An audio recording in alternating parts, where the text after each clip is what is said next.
there's really nothing to complain about there. Milan have been kind of an underdog for the past 2-3 years, and they've been able to stay up top, the first 4 positions. There's no reason to start from scratch on the technical side of things. And also, Milan is very young. Very young team.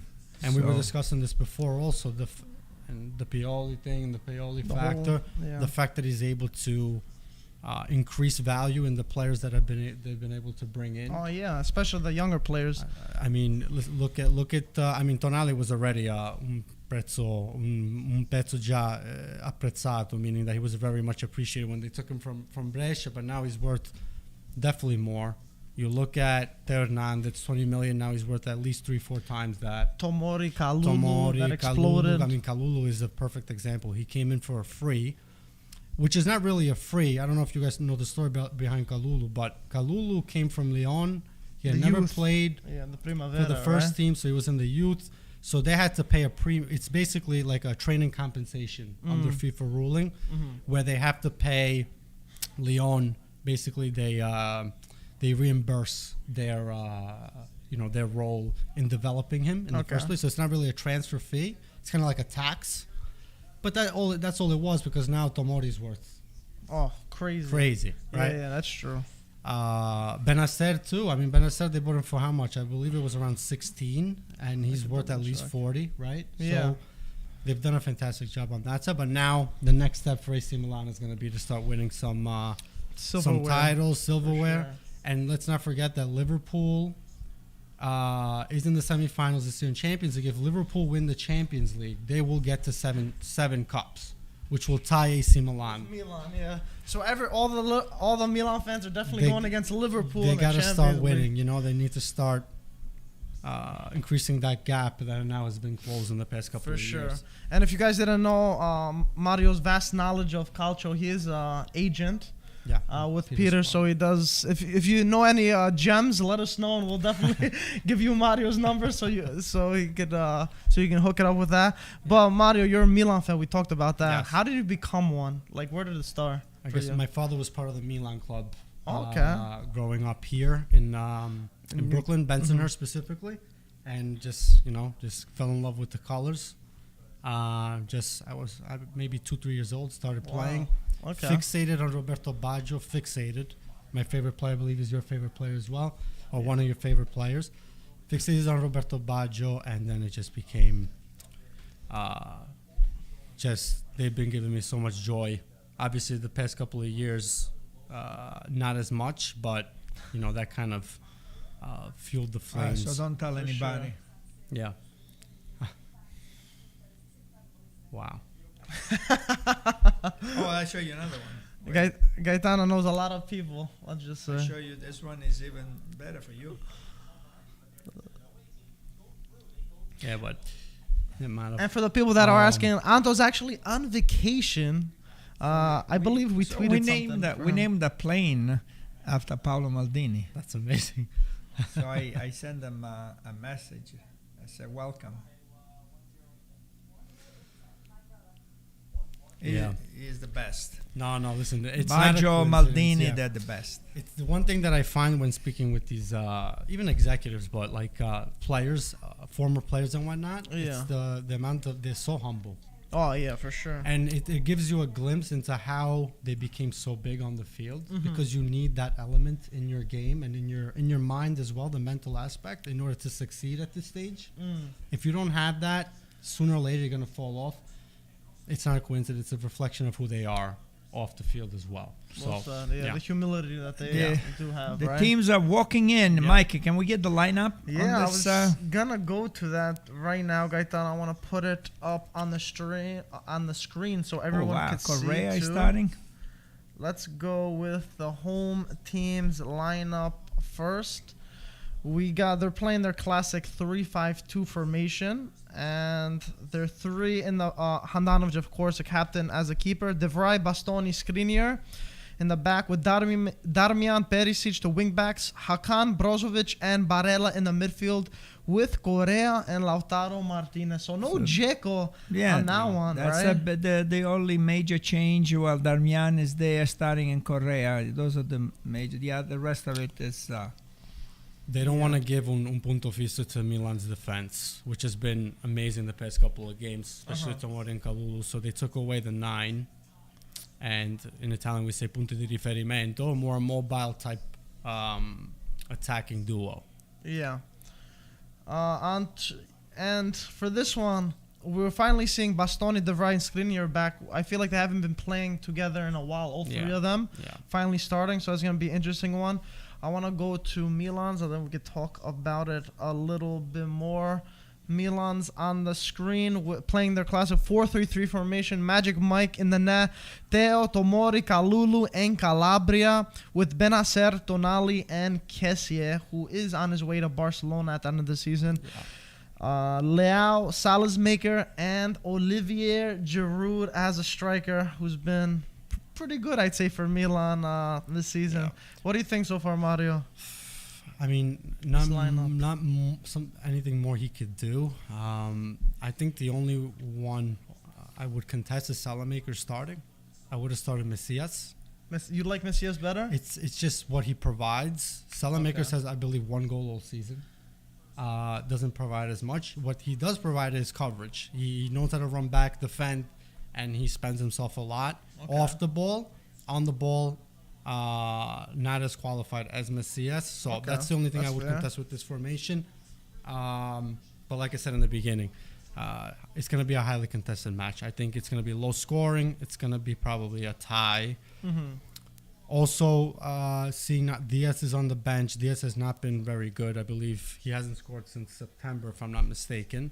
So it's good that he took him off. Kessie, he's been playing there a couple of times this year. He's been, on and off. But again, he does not have that many options in that position. Something like they could have addressed in January, which it's too late for that, of course. So he's going to just make lemonade with the lemons that he was given. Also, yes, I think it's going to be an interesting one. And for the people that are saying about the podcast, we didn't film a podcast almost 2 weeks. We are going to be filming one this week for sure. We've just had a lot on our plate recently, and a lot of people have been very unavailable. I was saying also, Antonio is in Aruba. He's vacationing. Yeah. We made a little tweet. His prediction was 1-0 for Milan. Of course. He said he's always going to be watching wherever he is in the world. So he'll be there for the week. But that's what we get from here. And the game is going to start any second now. Do you guys have any quick predictions? Are you superstitious on this, or what are you thinking? Just objective. I agree with Gaetano. It's going to be 1-1. 1-1? Yeah. And it's going to extra time? Yeah. Oh, boy. Not sure if it's going to be decided in extra time or if they're going to go to penalties, but 90 minutes, I believe it goes 1-1. I think this is going to be a key indicator, too, because these are the two teams that are, you could say, two race horse for the Scudetto, right? So actually, the Coppa Italia still have, because this is not Champions League, 1-1 does not go to overtime. Let me double check. Because Champions League took away the away goal. Coppa Italia did not. That's... Yeah, you got to check that out. Yeah. So if it goes 1-1, Milan go through. Away goal is still in Coppa Italia. Oh, yeah? Yeah. So Milan go through with a 1-1. Wow. Okay, so game is underway. I think Milan's going to end up winning this game. I think 1-0 they're going to win this in 90 minutes. Low scoring. I think they have a lot to prove. Right now, you would say Inter are a little bit more in form, right? Milan stumbled across their past few results. Yeah. So I'm probably gonna have to change my score. Yeah. Because I didn't think about the 1-1. Yeah. Then if it's 1-1, then Inter has to press. Yeah. Because I'm thinking it's going into overtime, but so Inter would have to press until the last second if it's a 1-1 game. Only 0-0 is going extra time. Right. So let's see. I mean, Mario, too, there's a lot of Milan fans that are asking, especially their schedule recently. Yeah. You guys had it in your hands. If you won all the games, didn't slip up, you guys would have won the Scudetto. Now you slipped up, and now Inter, if they win their game in hand, it's in their hands again. This team is it's funny because it's when everything that I mean, not saying that nothing to lose, but when you go into you're more comfortable going into a bigger game than when you play against, I guess, a relegation team. That's been the story all season basically with them. Yeah. If you look at their matches against the top six, they've won almost all of them, and you stumble upon a Spezia or any other team from the bottom. They have difficulties. And I think it's the way they just play. And I think that's where key players can resolve your games. And those are players that AC Milan right now does not have, apart from a couple. So what changes, though, from because, in the beginning of the season, towards the end, it started like a more stumbling. Do you think it's more of a mentality sort of thing? No. That they're younger players? I don't think so. It's just the quality. I don't think it's them. I don't think they check out mentally. I don't think it has anything to do with that. I just think it comes down to the quality of the players. You need some players that sometimes when your scheme doesn't work, you need the big players to bail you out, and they just have a couple. And also, age is a factor as well. Like you said in the beginning, this is one of the youngest teams in Serie A. Experience comes into play, and you see like a Leao, which is very, very young, and he's able to change the game for you, but sometimes he can't switch off. So I wouldn't say the overall mentality of the team, it's just the mentality of a few. And it's not because of the way they approach the games, it's just because of the experience and the age at which they're at. So. And how surprised are you, like from the beginning of the Scudetto season, if I told you the last few match days, Milan will be contending for the Scudetto, you call me crazy, or did you expect this? Because Antonio expected this. I did not expect this. No, I thought Milan was I expected them to. Oh! Get the scoring! What a goal! 1-0, 3 minutes in. Wow! What a goal! Wow! Man, that came out of nowhere. That came out of nowhere, and that goes. All of our predictions. So Darmian crosses a ball from the edge of the area, and Lautaro hits it in the volley on the upper 7. That's crazy. Unbelievable shot. First time hit, right? Well, that's Lautaro, man. We're 3 minutes into the game. Darmian, great cross. Lautaro, great finish. That's his bread and butter, man. This is not the first goal. This is you cannot stop this. Wow. That's impossible to stop, no. He's done this time and time again. You know what? Magnan could have had this. It was too strong. It was too strong, and it was unexpected as well. But what a goal. So the best thing for AC Milan is that it came at 3 minutes into the game. the best time to concede, right? Yeah. So there's plenty of time. So I told you I was going to change my score from 1-1. It is now 2-1. But I don't know for who yet. I'm telling you. Wow. It's going to be a 2-1 game. I see it. From the beginning, I can see that Cassier is marking Brozovic man-to-man. Yeah. As soon as Inter gets the ball, Cassier is with Brozovic. Yeah. He did this once before. 2-man mark, right? Yeah. Look at Cassier. He's next to Brozovic. And then in the second half, he changed Cassier. Look at Cassier. Yeah, he's on him. He's on him like glue. Man on man. Yeah. It's taking away the playmaker. Yeah. Gaetano, we got a question here from Dan. He said, hey guys, I'm half Sicilian, so I have a question for Gaetano. Derby di Sicilia, who do you go for? Palermo or Catania, and why? Forza Milan. I'm close to Palermo. I'm very close to Palermo. So am I. I'm only less than an hour from Palermo, so my team would be Palermo. 100%. Catania, by the way, just went bankrupt. And by the way, I took Marco to a game in Palermo when Bianco when Gattuso was the coach. Wow. How many years was this, roughly? At least like 7, right? 8? Yes. No, it's got to be more than that. More, right? I think it was one of his first jobs. He went to more than 10 years. Could be 9-10 years. Gattuso at Palermo. I can double check. So I would say 15 years. Check it out. But he lasted I think Gattuso lasted 4 games or something like that, right? Yeah, he didn't last so long. I think it was one of his first jobs. He didn't do a good job. Yeah. It's got to be more than 10 years. But going back, what were we talking about? The year. Do you guys want to guess a year before? I would say. Go ahead, Gaetano. What? What year? The year that Gattuso was in Palermo. What so we in 2022, 2010? I would say 2012. Mario was closer. 2013. Yeah. So that was 9 years ago. 9 years. ago. Wow. Yeah. Yeah, because I believe Gattuso retired at Sion in Switzerland, and he became the coach. And then after Sion, I believe he took the Palermo job, if I'm not mistaken. He was a player coach at Sion. Sion, yeah. Yeah. And then Palermo, and then he went to Greece, my island, Offi. That's when that video came out, that That's famous when video. Yeah, the everyday sometimes maybe good, yeah. He was famous for that. Yeah.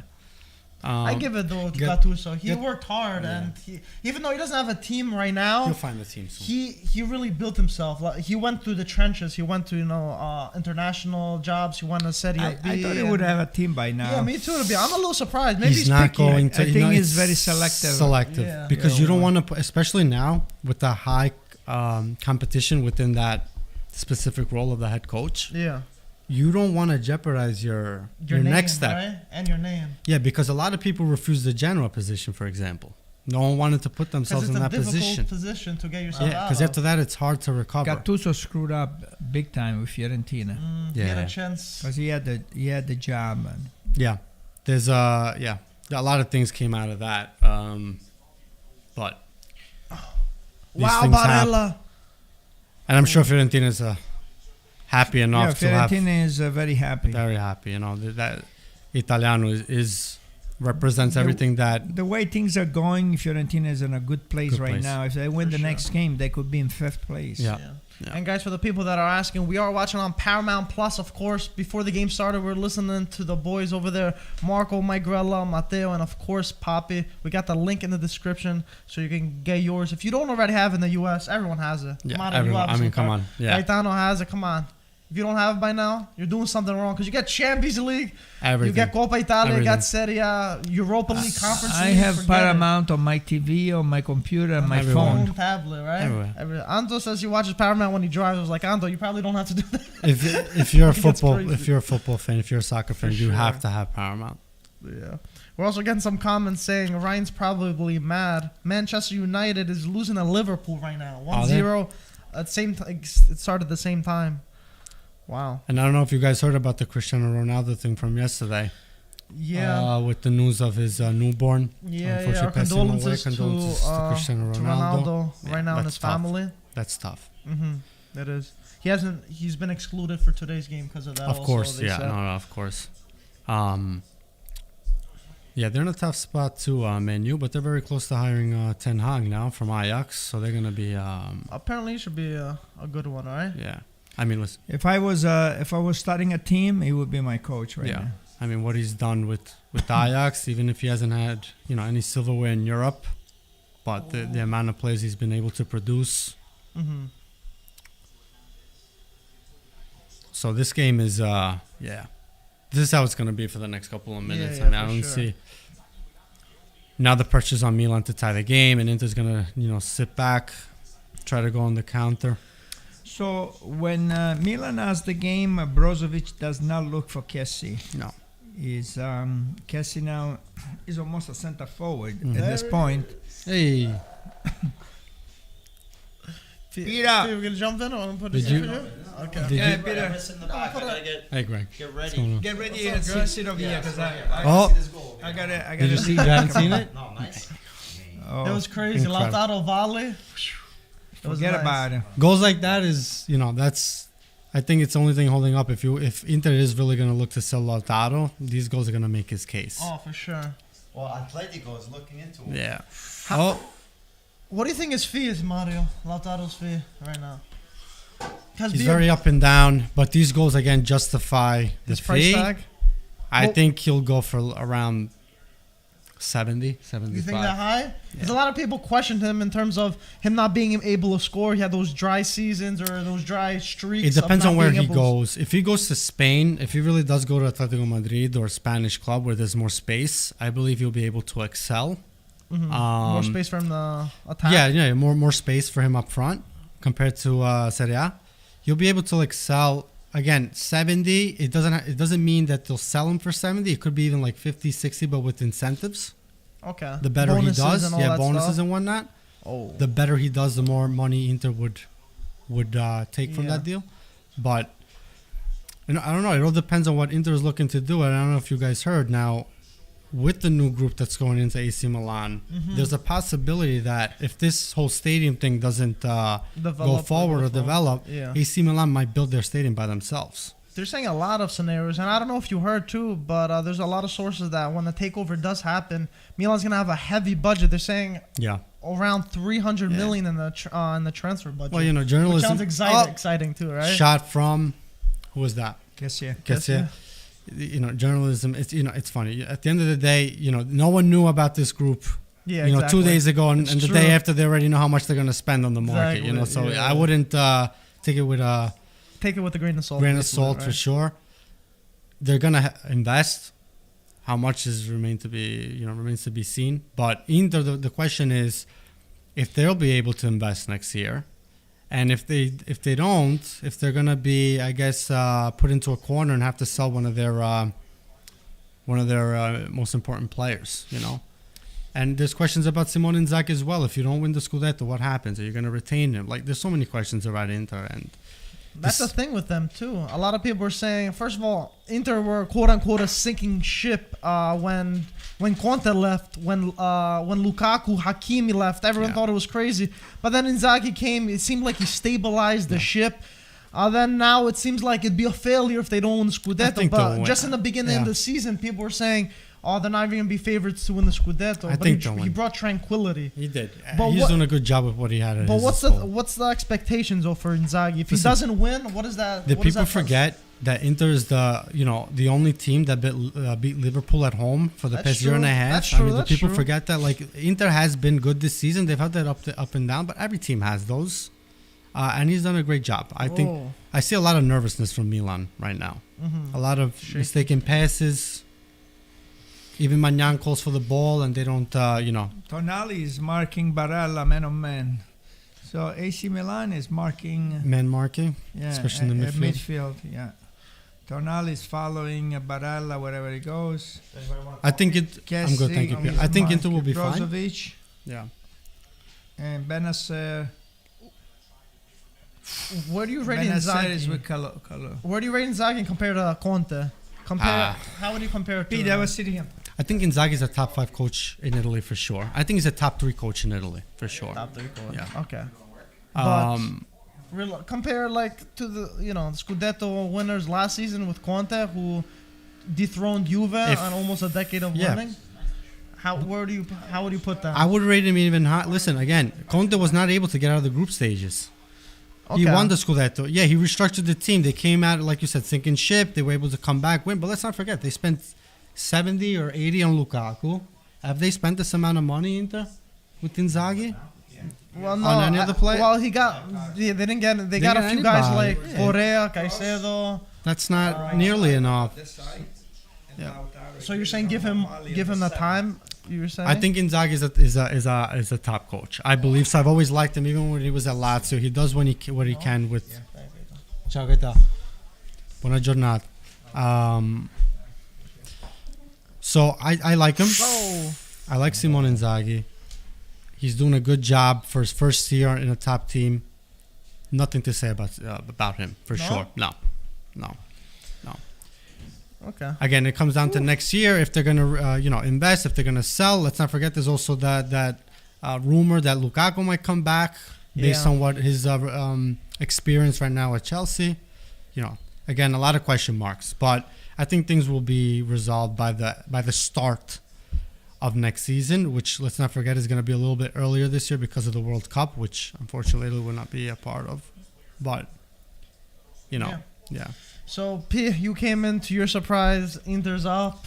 Oh, I was watching a little bit on my phone. Your boy Mario over here, not in the best of moods. Paramount Plus, so we can watch it on your phone wherever you are. Yeah. But obviously, it's what were your predictions feeling before the goal happened? We had predictions. My predictions. Yeah, did you have anything in mind? Realistic. Well, I'll tell you this. Advantage. I think both Milan and Inter they kind of have this past month has been a little bit of a rough patch for both of them, because it's actually been since I think February that all three teams, Napoli, Milan, Inter, actually won a game all together at the same time. So it hasn't been a clear Scudetto race. In part, Milan have dropped points, Inter have dropped points, Napoli have dropped points. So that's not the usual trend when someone's gonna win the Scudetto. Usually, wow, oof. So usually you're right there. But no matter what, Inter versus Milan always brings the best performance, I think, from a lot of the players. For sure. Obviously, it's still early. Right, there's a lot of nerves that partake. I think on Milan's side more. Yeah, but I think this is also an important game for Inter. The reason why is because we haven't beaten Milan this year. Oh yeah. Okay, so we had 2 draws and then Milan won, and arguably it was probably Inter's best performance up until Giroud scored that goal. Like Inter were dominating a good Milan team. No, yeah, you're right. So, this is an important game. You're at home, full stadium. Let's not forget. So it's always, the Derby. I've been to a couple of them, and probably the best games I ever watched in my life. Right? Yeah, it's great. P, we're getting a lot of questions too on you saying, "Oh, P came out of nowhere." Also, P, you've been working out. You've been working out. I've been eating. We got a lot of questions. Oh man. I wish I was working out. Yeah. Happy to be back, though. I feel like it's working out like this. The jaw muscles, right? We also got a question for you, P, asking if you're happy with the current project at Inter. Listen, unfortunately, we're stuck with an ownership group that do not have the money of these other top teams. Okay. I think we built something strong with Conte, and we ended up losing 2 big pieces. Inzaghi has been able to come in and keep up with the momentum that Conte was able to bring to this team. Stabilize, I think, everything. But guess what? He actually added as far as the style of play.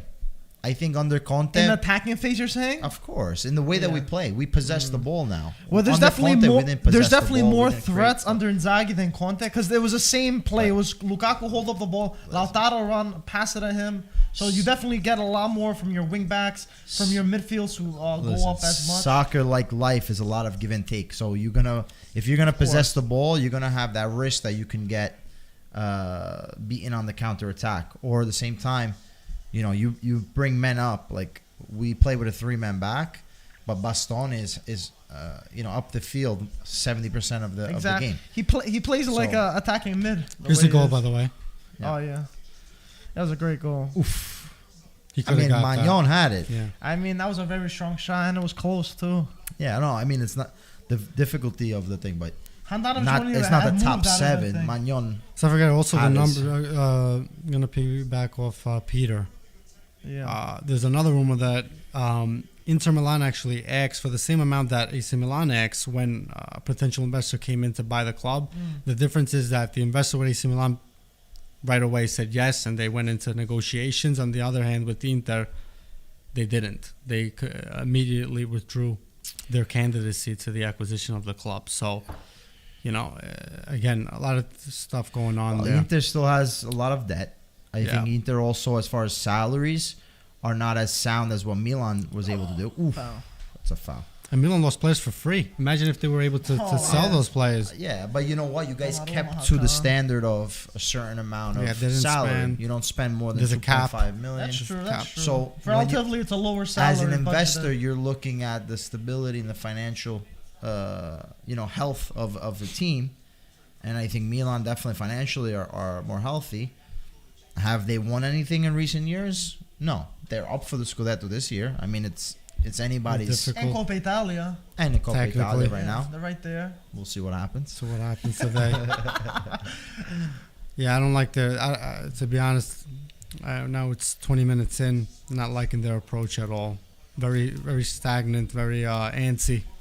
But regardless of Milan's developments, at the end of the season, we could say, well, maybe not yet, but you can say they over-delivered in terms of they gave more. Like top 4 was their goal, and now they're pushing for more than top 4. They're certainly delivered more than what the majority of people expect. Other than Antonio, I don't think there's a very I think there's a big amount of big target. I don't think there's a good amount of people that believe that Milan were going to be in the race for the Scudetto. So, but this year has been like that, right? It's like, crazy. I mean, Atalanta just lost yesterday, right? Again, and I think they're 8th or 9th now. Yeah, they're so big surprise. With Fiorentina, look what they are now. I mean, Mourinho started, Roma. They're coming back up. And Napoli too. Napoli. Just of recent, they've been dropping points. Yeah, and they did again. So it kind of a roller coaster. So he's on. No, he's not getting. That's a foul. That's a foul, and I think he got injured. We're also getting some questions on, and I think this opens up to a bigger question overall with Gosens. Was Gosens a good a player to get? Because we got to mention too, Perisic, it looks like he's going to get his renewal because he's the first wing back for Inter, Gosens is going to be second. But I don't know if he got him just to scare Perisic or it looked like he wasn't going to renew it. But Perisic has been incredible ever since he adapted that new role. And it seems like he's going to renew. So what do you think about Gosens, who when he does play is world class? We've seen with Atalanta in Europe. Amazing so what's up with that transfer? Because it is weird, right? I think it's a little bit of two factors. One is you're able to get a left back such as Gosens, who's still considerably younger in age than Perisic. Okay. And you got him for a pretty cheap price when you consider the rest of the players going. It was around 40, right? No, less. That has been way off. That has been very off. Check how much the transfer was. I think he sold for 20. Yeah, I think it was around 20. Yeah, let's not forget, this is a German international. German international playing in Atalanta, Champions League. 27 too. He should be starting. But you know what it is? He be starting also. Yeah, but Inter's going to be a team that's going to have 3 competitions a year. You need depth. But I know that Gosens is not really a depth piece, but even Perry, like Peter said, Perisic is older. Yeah. And he's not going to be playing 100% of the games. You're going to need somebody in that position. And I think the opportunity came in January. You take him for 20 million. Always you can't say no. Yeah. And also, Perisic, you say that he might renew. There's chances that he will.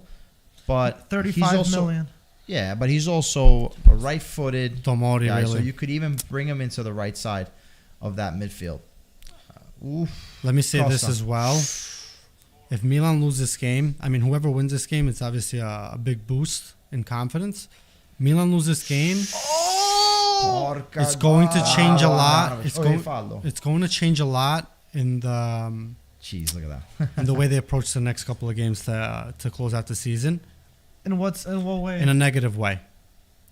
They're gonna have that mentally, bitter taste you think? Mentally, I think they're gonna suffer from a loss today. Well, because right here, if you look at it now, they already played in Serie A. So them playing against each other is like a reminder of it's me against you who's gonna win the Scudetto. Yeah. So this could definitely stamp a big. I think it's gonna be a turning point. I know it's not in the same competition, but it's gonna be a big turning point mentally. I think for sure the opposite in the sense that. In what sense the opposite? I think the team that wins is going to get a big boost. But I don't see a team that loses here is going to have any negative impact on the... You don't think so? We were discussing this before. I think it's not because of the game itself. It's also because of the age of the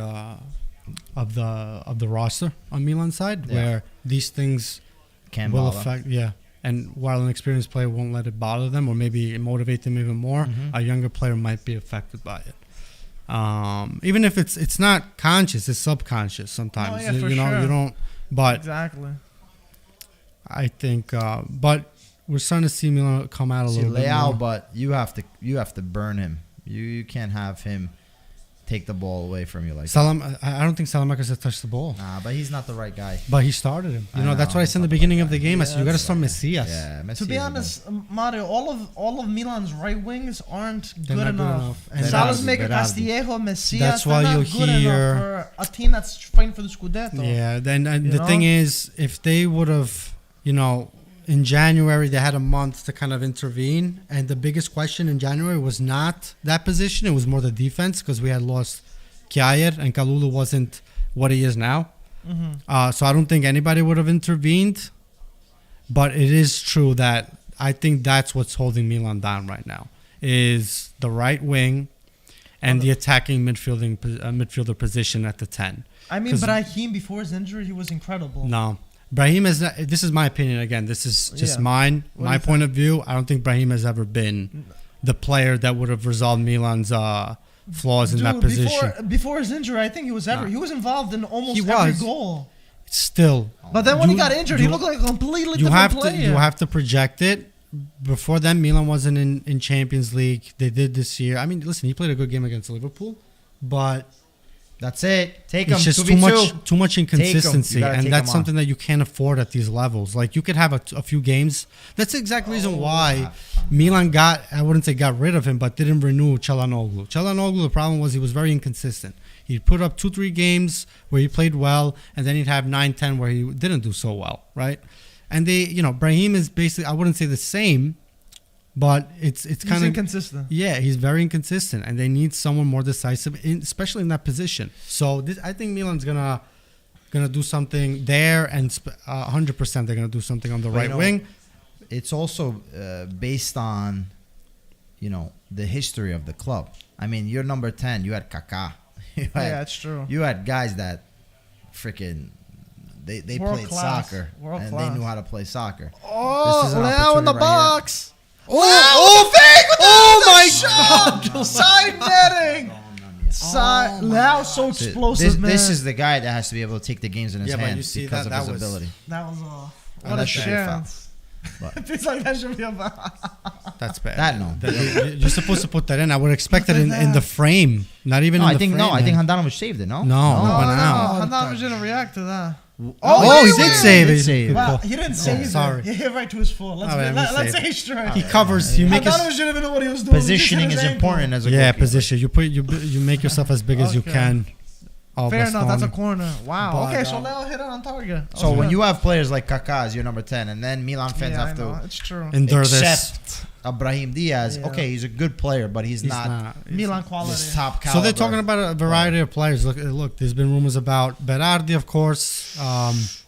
Do you like him?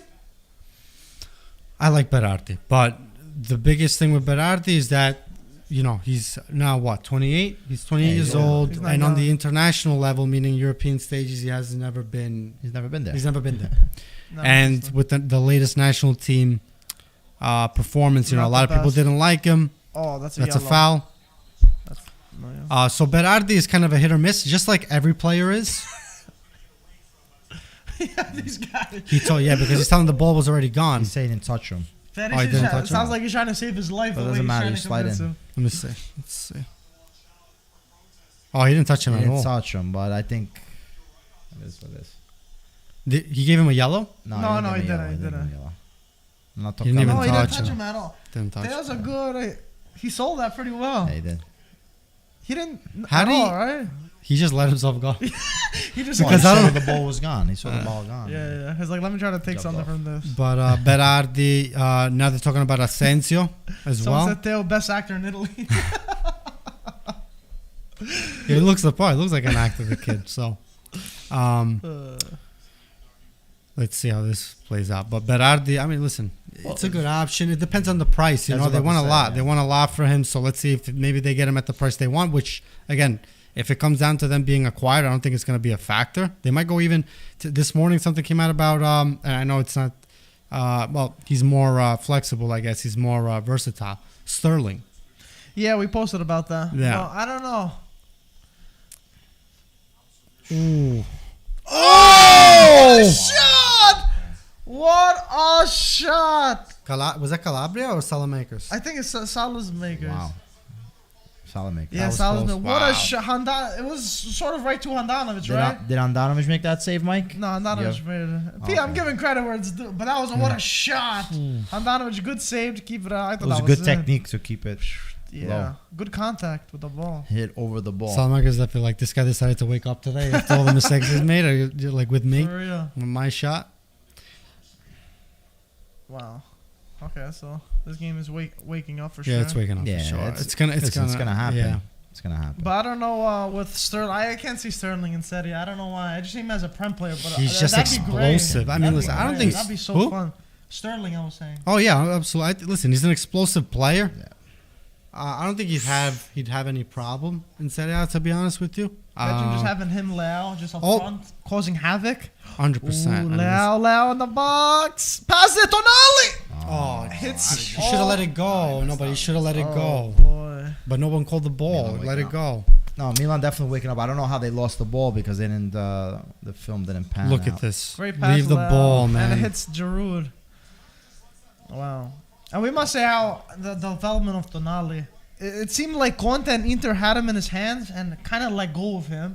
At least that's what the reports are saying. Well, that's because. And when Milan ended up getting him, it seemed like after just one season, he wasn't the player that everyone wanted him to be. He was 19. Yeah, exactly. Yeah, but now he looks like the next up and coming. I think Conte wanted him, but then when they had Barella, he kind of dropped it. you can't. I mean, listen, Barella, you had to get Barella at that age from Cagliari. I mean, very, very important player. I mean, he was nowhere as good that he was at Inter than he was at Cagliari. He really took so many levels up at Inter. But that's what Conte does. I'm not going to say anything. But that's what Conte does. But that's what Conte does. Yeah, all his players, they gain value from him. That's what he's able to do. He gave Graziano Pelle the payday of a lifetime. It's crazy, right? Yeah. What was the Euro one? Euro run, right? It was, the Euros. But that's what certain coaches do. They're able to win.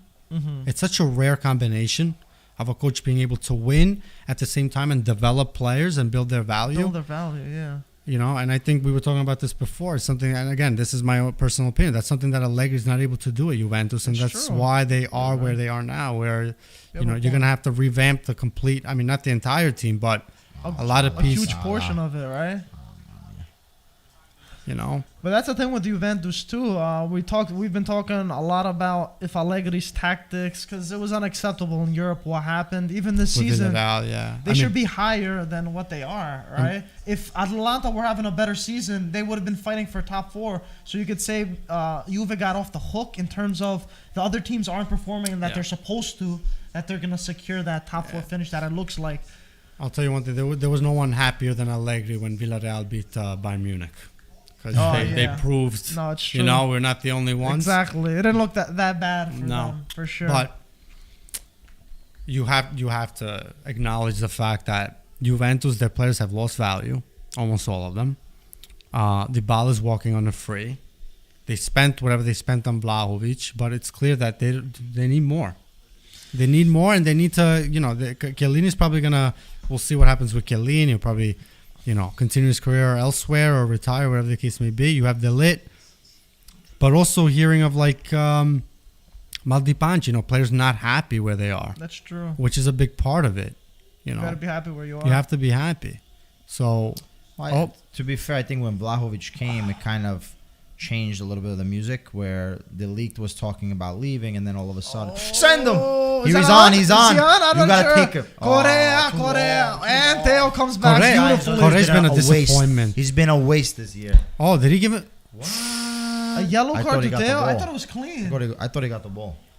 We got to see that again. Definitely last man. Now the ref is getting. I think it was last man. See, this is not what you want. Also, now the ref is. I think he's proven that he's losing control of the game. I think. Yeah. That's when it gets hectic, right? Let's see the replay.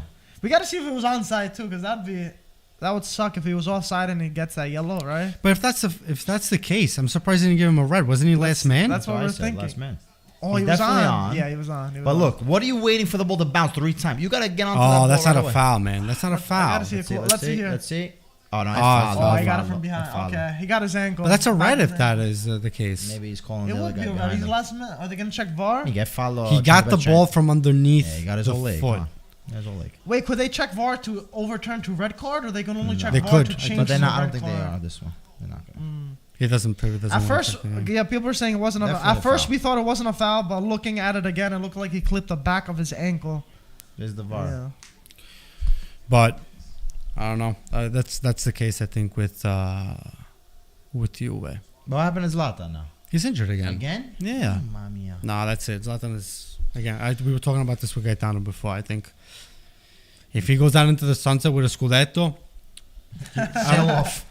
He's not gonna think of it twice. Like there's no better way to retire. If they don't win, it's gonna be more difficult for him. But I don't think he's gonna.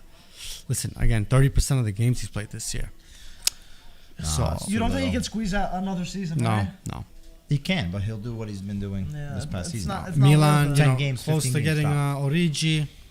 They have Giroud for another year. He has a 2-year contract, so he has another year. And, they'll look to bring someone else in. I mean, Milan do need a striker. Right now, Giroud, and I can't even call Zlatan as a full-time player. No. He's like a part-time right now. With Origi, I don't really know Origi that well. His name's been circling around the past few weeks. Yeah. Do you know anything about it? Yeah, Origi, he's won on the club level. I don't know if you remember the final though, right? Didn't he score against Real Madrid? He might have scored the winner, yeah, but as a sub. As a sub, he's always been a sub. With Liverpool, he's always been a sub. He utilizes him when he has to have, he has some turnover with the starting formation. But let's not forget, he's also an international with Belgium. He has never lost that spot on that team, which until... He's always been behind Lukaku. He's always been behind Lukaku. Also as a substitute. Also as a substitute. But that gives you... Listen, he's always had that platform. Which proves to me, if Klopp, rates him. And, Roberto Martinez, but Belgium in general, rate him, right? To be on that team, it has to say something. The only thing I think... But has to say something as a substitute, though? What are you trying to say? He's not going to be... Well, I'll put it this way. Origi, if you look at his statistics, he's not really... And again, it's because he's a substitute. He doesn't really have that many goals. Mm-hmm. But they've always been decisive. Okay? He's also young. He's not that... I think he's 27. I'll double check. He's 28 even. 27 or 28 years old. And he's on a free. He just turned 27. 27. So he's still fairly young. He has, at least 5 years in him. But you got him for free. Salary-wise, it wasn't that high. And listen, if he proves that he's not a starter, okay, you put him on the bench. If he does, then you won your bet, and you're not paying him that much, and you got him for free. You didn't really spend that much money. So it's a transfer. It's a good bet. But how much are you giving him the salary? 3.5. That's what they're. It's going to be above what you guys are. Yeah. But again, I think it's going to go up this year. It has to. Yeah, you can't compete. Sure. You can't compete if your salary cap is at 2.5. Now there's these rumors about Donnarumma coming back, which is not going to happen. Listen, and I don't even listen. The Milanista, true Milanista, going to tell I don't want Donnarumma back. Come on. And especially after what we've seen. Juventus is going to go after him. Or Inter. Listen, if I'm Juve, and I don't know why, because Szczesny's not a bad keeper. No, he's good. Right? He's a proven goal penalty kick stopper, right? Yeah. Donnarumma has been bad this year, very poor. But that's form, though. I don't think it's form. I think again goes up here. I think, you think it's more than that? Yeah. Wow. A lot. Yeah, I think it's affected him a lot. He's lost security. The fact that he's not an undisputed starter on that team, that he has to split his role with Navas, which, by the way, is a better goalkeeper. And again, I think they put too much responsibility. He's still... Oh my... Madonna. But that's Andanovic. Milan was inches away from equalizing. What the hell is Andanovic there was doing? 30 guys right there. That ball was... could have tapped it in. Skriniar is waiting for him, and he doesn't come out. That ball at Amorta, that should have been done. That ball was begging to be tapped in, but Leao is and running now Leao's circles. in the box. Shoots! Andanovic shoots with his knees. Even a bad save, to be quite honest. Bad save. Not that good, but Brozovic. Wow. Switch it. Where's Messina? Because he's not and now Inter on the counter. Can you take him on? Thank you. Is he on? 2-0. Yeah! Gaetano Martinez gets a brace and put Inter 2-0 up in the 40th He doesn't do this anymore? minute. He might have been offside. Yeah, I'm not sure. I wasn't 100% sure. Let's see. That came from almost a 1-1 to now a 2-0 for Inter. That is... Let's see. That's a cruelty. It's a cruel sport. For the Soccer Milan is a cruel fans. sport. Could have been 1-1. Now it's 2-0 for not capitalizing. That's what happens. You have to capitalize. Wow, Lautaro's making it known that was it offside? He's more valuable. I don't think it is. They give the wrong angle, but nice pass from Correa though. I don't think it's a good pass. It might have been. Great chip. Tomori was his own over there, so unless he had to time it perfectly. We gotta see a nice side by side. Right here. We'll see from here. No, he wasn't offside. Let's see. I don't think he was. Nope. He's on. I gotta stop. That was tight. He stepped. I think he stepped a little too late. But why are they showing it? Yeah, I know. We'll see. The suspense is killing. I don't think they'll take it away. Let's see. Can we get the right angle? Let's see. I heard a whistle, so I don't know what that is. Oh, they started again. Wow, so that must be it. Yeah, but they didn't give us the right angle. They had to check. There's a silent check. Yeah, no, they definitely checked, but they didn't show us. We didn't check. Whoa, I am so shocked. I thought I was gonna be saying that. You know why? You know why? Because the defense. It's surprising me. Like they've been through ball splits. They've been unbelievable. Like but I'm surprised though. Milan's usually very coherent too with their back line. Yeah. I don't know, but there's a reason why they're going after Botman. So yeah, even there's if another name that they've been talking about. No, I think it's done. I think it's. I mean, they haven't. The season isn't over yet, but it's close for the summer. Yeah. Let's see. No, they checked. Yeah, he's on. He's completely on. Wow. Lautaro is on today. Lautaro is on today. The winner of this game plays the winner of Juventus Fiorentina, which will be playing tomorrow.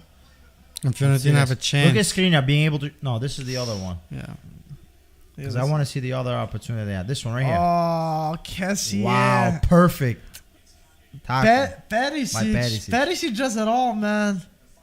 Yeah, man. He deserves that extension. He's telling Gosens, get comfortable on that bench. Oh, Barella stuffs it. And was it Bastoni hits it out? Body jog. Offside. Oh. Offside. Wow. I mean, this is definitely a statement from Inter to be up 2-0 versus Milan, but it's like I don't think it was needed. Oh, he wasn't off. He was on. I don't think it was needed. I don't think. Have you seen the schedule? Like I don't think Milan stands a chance in winning this race. Like I think they have Lazio left, Atalanta, which again. I mean, we still have to versus Roma. Roma's playing very well. 12 games unbeaten, I think. Yeah, Roma. Speaking of Roma too, they got the El Shaarawy equalizer. Yeah, in the last minute, 91st minute. Crazy. It was actually an interesting stat we posted about it. It was about Spalletti and Mourinho. I'll get it right here. And I saw something happen between Mourinho. What did Mourinho say after the game, the post-game conference? Who? Mourinho. He said something. I gotta check. No. I feel like he must have. But Spalletti would have been his first ever win against Mourinho. But El Shaarawy spoiled the party on that. So, could we say that Napoli are out of the race completely now? Well, what are they now? Four points? Even mathematically, it's not. I just don't think Napoli has to have the quality. They're not. Really quality? In terms of quality, I think they do. It was the mentality for me. That was a question mark. Because you can arguably say they have the deeper squads in Serie A. Probably the deepest. If you fight for that. What the hell is on technically they could. I just don't think it's kind of. I was saying quality, but again, it's not enough. And Insigne's not had a very positive year. The production of the players. Production of the players. I mean, Insigne only has one goal outside of a non-penalty situation. Actually, he's only had penalty kicks. So I think Napoli is out. I think they're out. Did you think this 2 months ago also? No. Well done. Oh, well done. So this is. But when it mattered, they just did not show up. Were you surprised with that? Well, they dropped some major points. Because against Milan, I think that was like a stab to them in the Maradona where Milan beat them. That was saying, like, that's when it was level on points. So Milan got the win over them. Yeah. Did I expect that to happen? I think yes. Like subconsciously, I thought that was gonna happen with Napoli. I think it's always been down to Inter and Milan this year. Funny enough, before I went to Italy, remember Antonio was so giddy, so happy. Milan was in first place. Inter just dropped. This guy was doing. He wanted us to do the last 10 games. Yeah. And I said, everyone had Milan, Napoli winning out. I said, guys, with all these games and the year that we've had. Yeah. There's no easy game in Serie A. That's true. And then especially now, when you verse some of these teams that are fighting relegation, those are the harder games to play than the teams that are up in the Classifica. So the fact of the matter is that none of these teams are absolute powerhouses. They're not. I mean, okay. And I think Inter, they get a bad rap, but they had a very difficult run in January. That's what I said. That's why I'm defending Simone Inzaghi. It's not easy. You're versing a Liverpool that could easily win the Champions League this year. It's pushing head-to-head with Manchester City in the Premier League. They could actually win four competitions this year. with the Carabao and Cup they were and head to the FA head, Cup. and you beat them. Okay, and we Look at beat this. them. Look at this.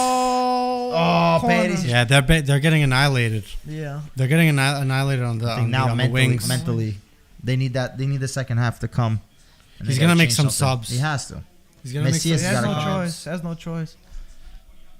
Perisic. He's a beast. Wow. You know, Milan were interested in him. Of course, who would not be interested in Perisic? You know, and listen, Perisic it wasn't easy when Conte was. He wanted him out. He wanted him out. He went to Bayern. He won a Champions League He with won Bayern. a treble.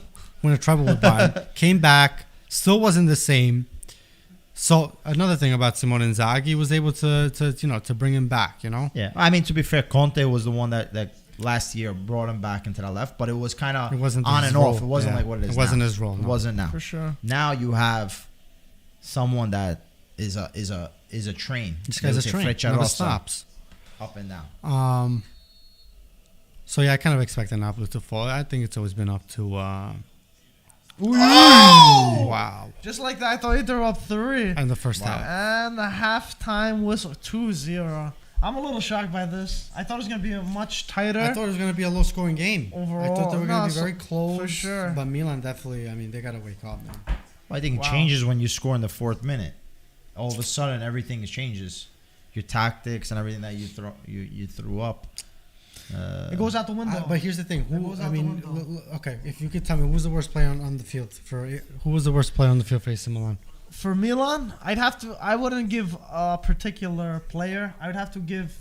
I feel like the communication with that defense was their biggest weakness to them, because they seemed a little all over the place, and Inter were just sharper. That one pass, literally, it went through them like butter, and that's not acceptable. He had Lautaro so much time to finish it. You can't have something like that. And Milan this season has been great in defense, despite all the players that they had out. Romagnoli, Kier, of course, Kalulu, who was a right back, switched to center back to play. It's tricky. Halftime is going to be tricky because Salamakers makes the runs. Off the ball again, he has quantity. He doesn't have quality, he has quantity. So he runs back. You're going to replace Salamakers with Messias because you have to score. Yeah. But who's going to replace Salamakers with the way he protects you, right? Because you need protection. If they score the third goal, it's over. But you also have 45 minutes to score 2 goals now. Yeah. So you're going to be like, okay, we're going to have to take a step back on someone that drops back, and now we need a more of an attacking player. You don't want to risk them dilagare. Like, you never know. This game might end badly, a lot more. I know, but you still based on what we've seen. But it's still better to go for the game and risk conceding a few more, because to have a chance. I think he's going to put in Krunic. Let me read Milan's bench and we'll go from there. So we got Rebic, Messias, Lazetic, who... no, we're not going to see him. Castillejo, Brahim, Krunic, Bakayoko, and another attacking one, players, that's pretty much it. Well, I mean, they have some Who else do they have? They have Gabbia. No, but I think you're not changing your defense. I think we'll see. Out of these players, who we'll see is... And again, I don't know how healthy Rebic is. Diaz off the bench, though, has been doing kind of good. So that's probably what he's going to do. We'll see. Kessie, you think? A straight swap? I don't think so. He's going to drop. He's going to drop. He's going to drop Kessie. And take out who? Benacer? He's going to drop Kessie. Or maybe, you know what? I wouldn't be surprised if he takes out Kessie. Diaz we're going to see, and Rebic we're going to see, for sure, and Messias. It all depends on who he takes out for them. But we're definitely going to see those 3 players. He'll probably change formation as well. 2? Yeah. Does he do it right away, you think? Or does he do it? Pioli's strange with that. But they are down 2-0, and it's a win or go home kind of game. I think he'll make a sub at halftime. He'll make the rest 15 minutes in if nothing changes or it gets worse. I think he'll make a sub. I think the most likely sub, I'm split between Rebic. Again, it depends on how healthy he is, or Diaz. I think I've seen before when he wanted to risk big, he put in Diaz right away and Messias. So I'm interested in seeing if he takes out does the same move where he takes out Kessie and he takes out Salamakers. Right there, you should change the makeup of the team, where you're gonna have Brahim that's gonna be able to take a man 1v1, and then Messias also take a man 1v1. That now forces Inter to play and slide towards that left, where Leao has to step up. I mean, he's had a couple of chances 1v1 versus Skriniar, and Andanovic, whether it be lucky or not, has made the saves needed to be able to stop for sure Leao from scoring. Definitely the better, most dangerous play for Milan was Leao, though. Of course, but he's Giroud was pretty invisible. But Giroud is a type of player that he needs the service. If he doesn't get the service, he's not going to get the ball. No, you're right. To get the goal. He's not one to create on his own. He's one to finish. What I can see, or what he needs to maybe do, is try to get more involved, where he can come back and receive that ball, get fouled, get his team up. So defensively, you can't leave Lautaro by yourself, and there's definitely problems with this Milan team, and I think it all comes down to Inter getting that early goal. Change your outlook of the game. Yeah, someone commented actually, Kessie is already on vacation in Barcelona, saying, and there's been Antonio gave his opinion on this in terms of Milan were going to match Kessie's asking salary and stuff like that. What do you think of Kess? Did you want him to stay? Did you think it was... Not at what he wanted. Not at what he wanted? No, because he hasn't been the player that he was last year. That's fair. I think you could find plenty of players with those characteristics, mainly if they're able to get Renato Sanchez. I think Renato Sanchez, though, the problem with him is he's not as healthy as you would want. Mm-hmm. But if you're able to fix that, Renato Sanchez is a better player. He doesn't score as much, but Kessie hasn't scored as much either this year. So, Kessie didn't deserve what I don't think he was worth what he was asking for. Oh, don't forget, Kessie's goals in the past have penalty kicks. Yeah, have been penalties. Yeah, so that inflated your numbers. I think, yes, he is a good midfielder. He's able to clog a lot of holes. He has that physical presence into the team. But to be quite honest, does he add that level to the Milan midfield? I think, not for nothing, a Vecino can do a very similar job to what Kessie offers Milan. I'm telling you. I wouldn't go that far. I bet you Vecino gets more goals on the field than Kessie does. On the field. On the field. Whether it be... Open play. Corner kicks. Very deadly on set pieces. And he has the ball. I'm not saying that, Vecino's a game changer, but I don't see many, Kessie being that person that you're going to say, oh, I need him in my midfield. No top team in the world is saying Kessie's got to be part of my midfield. No, I get that. And that's who you pay the $7 million to. A guy that you say, I need him. Well, there's another thing also that, he took his foot off the pedal, off the accelerator, once he knew that he wasn't going to get that money, and that these performances are based on that. And if you did pay him, that he would have went back to who he was. Who knows, right? Who knows? But, they weren't willing to do it. He's also playing for himself, don't forget. So even if you would have settled the contract, yes, it could maybe settle him and have him feel more comfortable on the field, but he's got to play to win that $7 million that he wants. Right. Because if it's not Milan, there'll be another team that'll be willing to pay. In England, they have the money to spend. So he needs to perform. He hasn't performed, and I don't think he has really any suitors. What suitors does he have? Barca. Who, Kessie? Barca. Other than Barca, nobody. Yeah. I don't think anybody and was willing to give him that money. I'm sorry, he doesn't fit Barca. Not the game that Xavi plays. It was a little strange for that. It was a little strange with that one. Not the game that Xavi wants to play on, but he made that pick. Xavi wanted him. It's interesting. What role does he take? He doesn't have the ability. Maybe to take over for Busquets. He reads the game, Busquets. Maybe that's why he thinks he could do. And even the way that he distributes, I never see Kessie distribute. That's what he used to be. I mean, they used to play him as a DM. But I feel like Benacer and Tonali started playing there, and they didn't really have a good attack in midfield, so they tried Kessie there. And for now, he can play both. I think that's where it's at. It also didn't help that Diaz wasn't really performing, and he was also injured a certain amount of time, so they kind of threw him up over there also. Yeah. There's a few things. They'll be, again, Renato Sanchez is an option for Milan at that position, and there's a few others. I mean, look, Napoli found Anguissa from Fulham, right? Yeah. What was the championship? So you can find if you have a good scouting network, a technical scouting team, you're able to find players everywhere. You don't need to spend insane amount of money for players. Like, look, if that were the case, look at Man United right now. I mean, come on. Ryan wants to kill me, but it's the truth. It's the truth. Money doesn't make the team. You can find players anywhere. And that's what they've been able to do, Masada and. But guess what? Milan, like you said, is one of the youngest teams, if not the youngest team. No, I think the third youngest. Okay. They used to be last year. I believe they were the youngest. I would bet that Giroud and Ibrahimovic weigh you guys down as far as the age difference. Maybe without those two there's players, like a select few. you probably are young, the youngest. So you have the base, like you have the foundation. I think finding Magnon is an excellent, piece to the puzzle where it would have been a tragedy losing Donnarumma, and now it might be that you don't want him back. Yeah, like if he would have come back, I'm just saying, like found arguably the best goalkeeper he's gonna be in a the world for, right now. I don't know about that, but he's gonna be a starter for France. Who's better than him in the world? Yeah, I mean, look at Man City's goalie. I mean that guy, he makes mistakes. Yeah, he does. Everyone makes mistakes. Magnan made a mistake just now. I think that goal could have been avoided. Again, it was too strong of a shot, but he is going to take away Lloris's spot. I think he started the last two games for them. He should take it. He's definitely a top 10 goalie right now. But I don't think he's... I think Theo Hernandez is another star left back. His only problem is, I think, attitude at times, and some of these games he doesn't step up. But going forward, he's a lethal left back, like modern day left back, big, strong, physical, fast. He'll be better as a wing back than a left back. I think he has less defensive capabilities, which I feel like you run more weakness. as a wing back. You run more, but you don't have to defend as well as you would as a left back. You'd be surprised. Look Depends at Perisic. on how you play. You have a cover though. You have more of a cover of the spacing of the left is center back.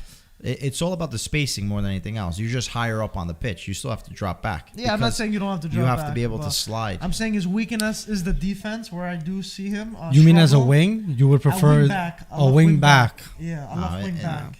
I mean, yeah, he can, but I think this is the correct position for him. I think as a wing back, he'll get more goals.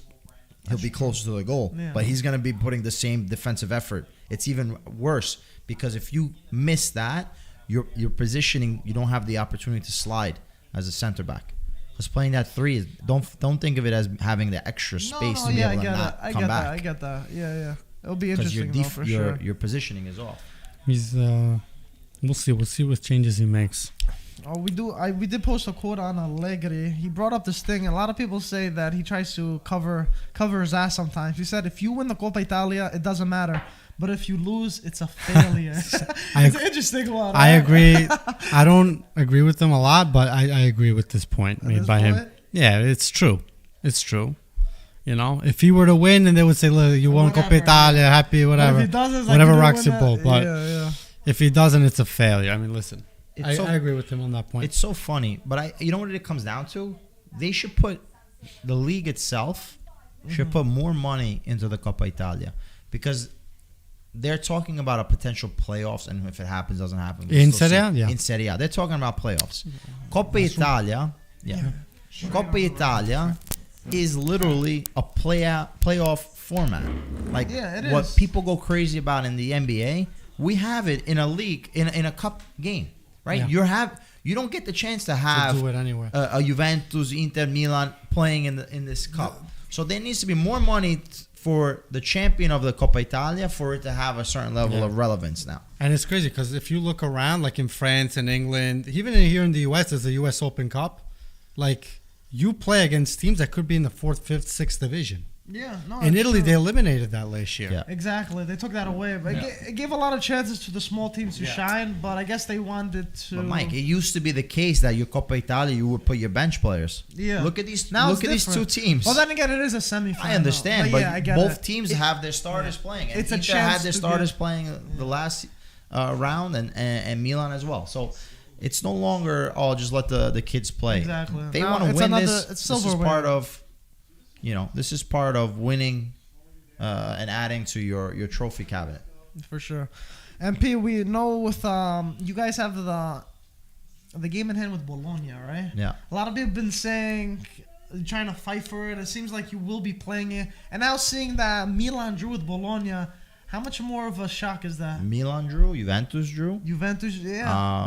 These guys don't mess around. I think, and Bologna almost beat Juventus. They were minutes away, right? Bologna is one of those tricky sides that they have some decent players. It's just a matter of how they woke up in the morning, to be quite honest. Because you'll have games where they'll have great performances, and then games where they'll lose 3-0. Yeah, for sure. Or even early on in the season, the Coppa Italia, I think they lost like 5-0, if I'm not mistaken. I think right now, especially, Mihailovic getting sick has added a lot of motivation for his players. And, a lot of times when you're versing the bigger teams, it's easy to get motivated and ready to battle. 100%. It's going to be a tough game. No game is easy. But if you had to guess or you had to say, hey, who would you rather verse, Bologna or Atalanta? I think anybody would say Bologna. No matter the recent run of form. No, yeah. You're right. So you can't really... I think Milan definitely has a tough last couple of days of schedule. Yeah. Inter have to get over Roma and then do what they have to do for the other games. And then Napoli just been on and off, man. They were unlucky with Roma. I think they could have gotten that second goal and put the game to sleep.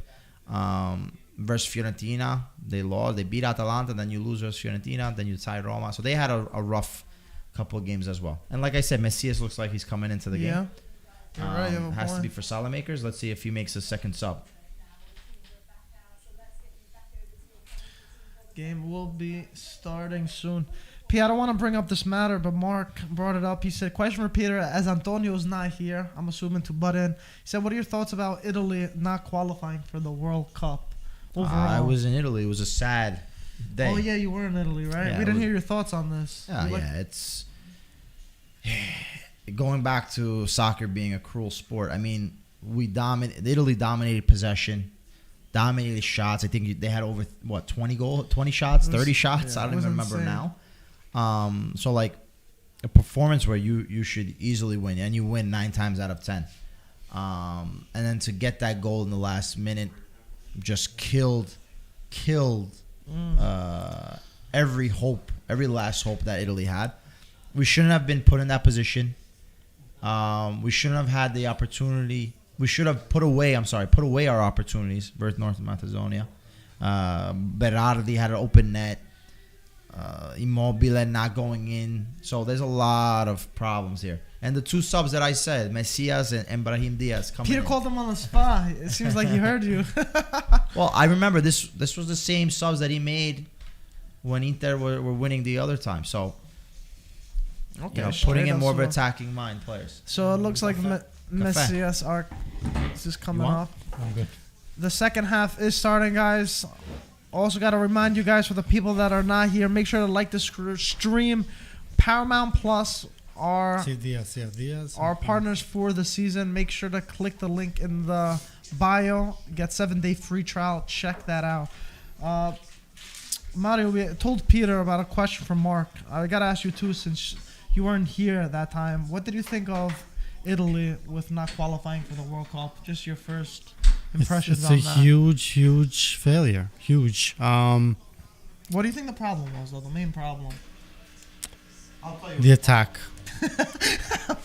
The attack was the problem. I'm saying, does it go deeper than that? Yes, it does. You can say a player. Of course it does. Of course it does. What's the deeper problem? Can you tell me the last top goal scorer we had? Top classic number 9 we had? Can you name me one? Luca Toni. How many years ago was that? A long time. A decade. We won a World Cup in 2006 where we had the luxury of benching Inzaghi. Inzaghi was a bench player for that team. Crazy, right? All right. Del Piero on the bench. So it goes deeper than that. It goes deeper than that. I'll tell you. I think it's systemic. Okay. If you look at the average age around Europe, top 5 leagues especially, even England, it's lower. Italy has this tendency, and again, another example is Allegri. You don't play your younger players, but the fact is that sometimes these younger players, they need to be thrown in with the sharks in order to know how to survive. That's surprising. Yeah. And they don't do that.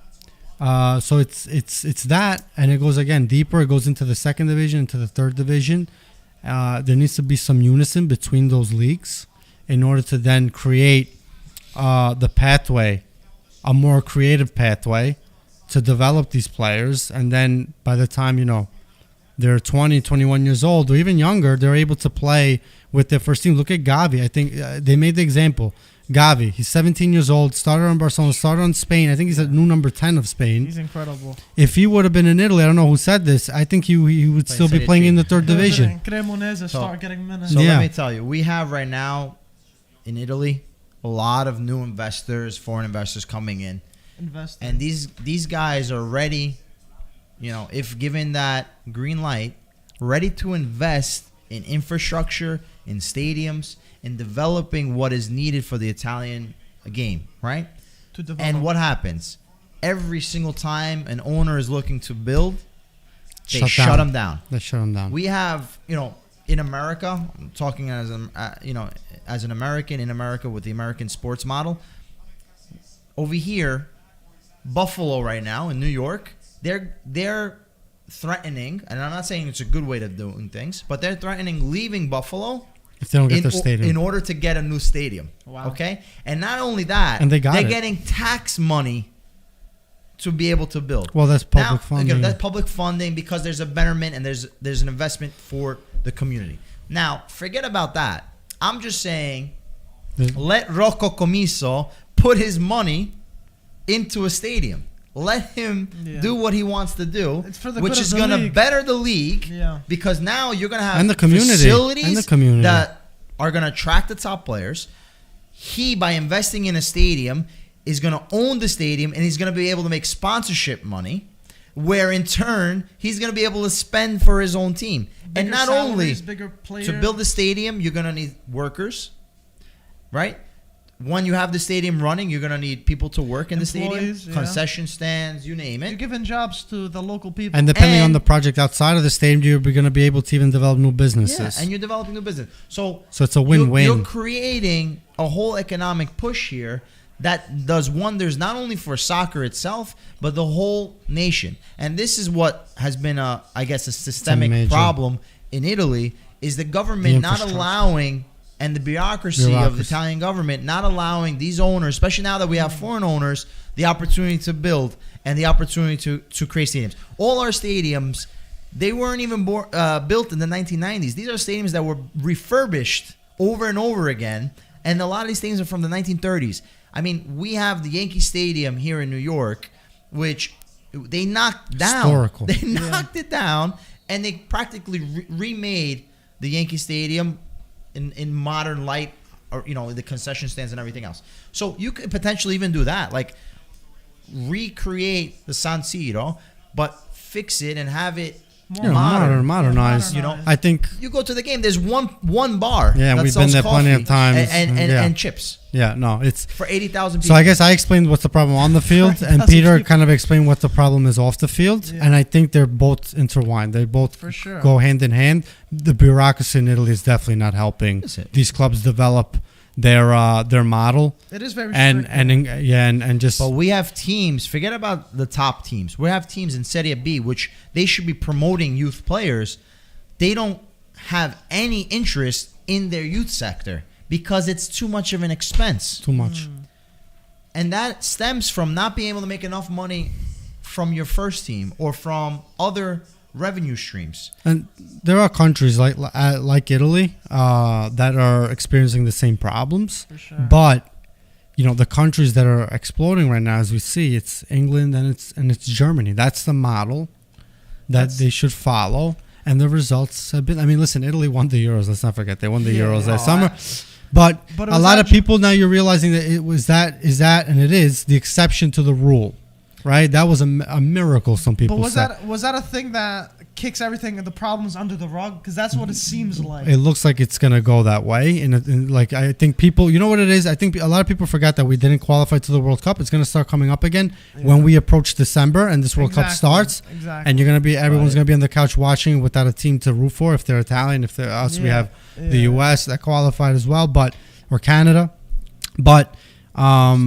A lot of people are going to realize it again once the World Cup starts, and Italy's not going to be in it. But, there's people that haven't experienced a World Cup. No, 100%. I mean, I'm sorry, knockout stage of the World Cup. 8 years, right? Yeah, because before that we didn't get out of the group. Before 2006, we haven't gotten out of the group. Yeah, the World Cup.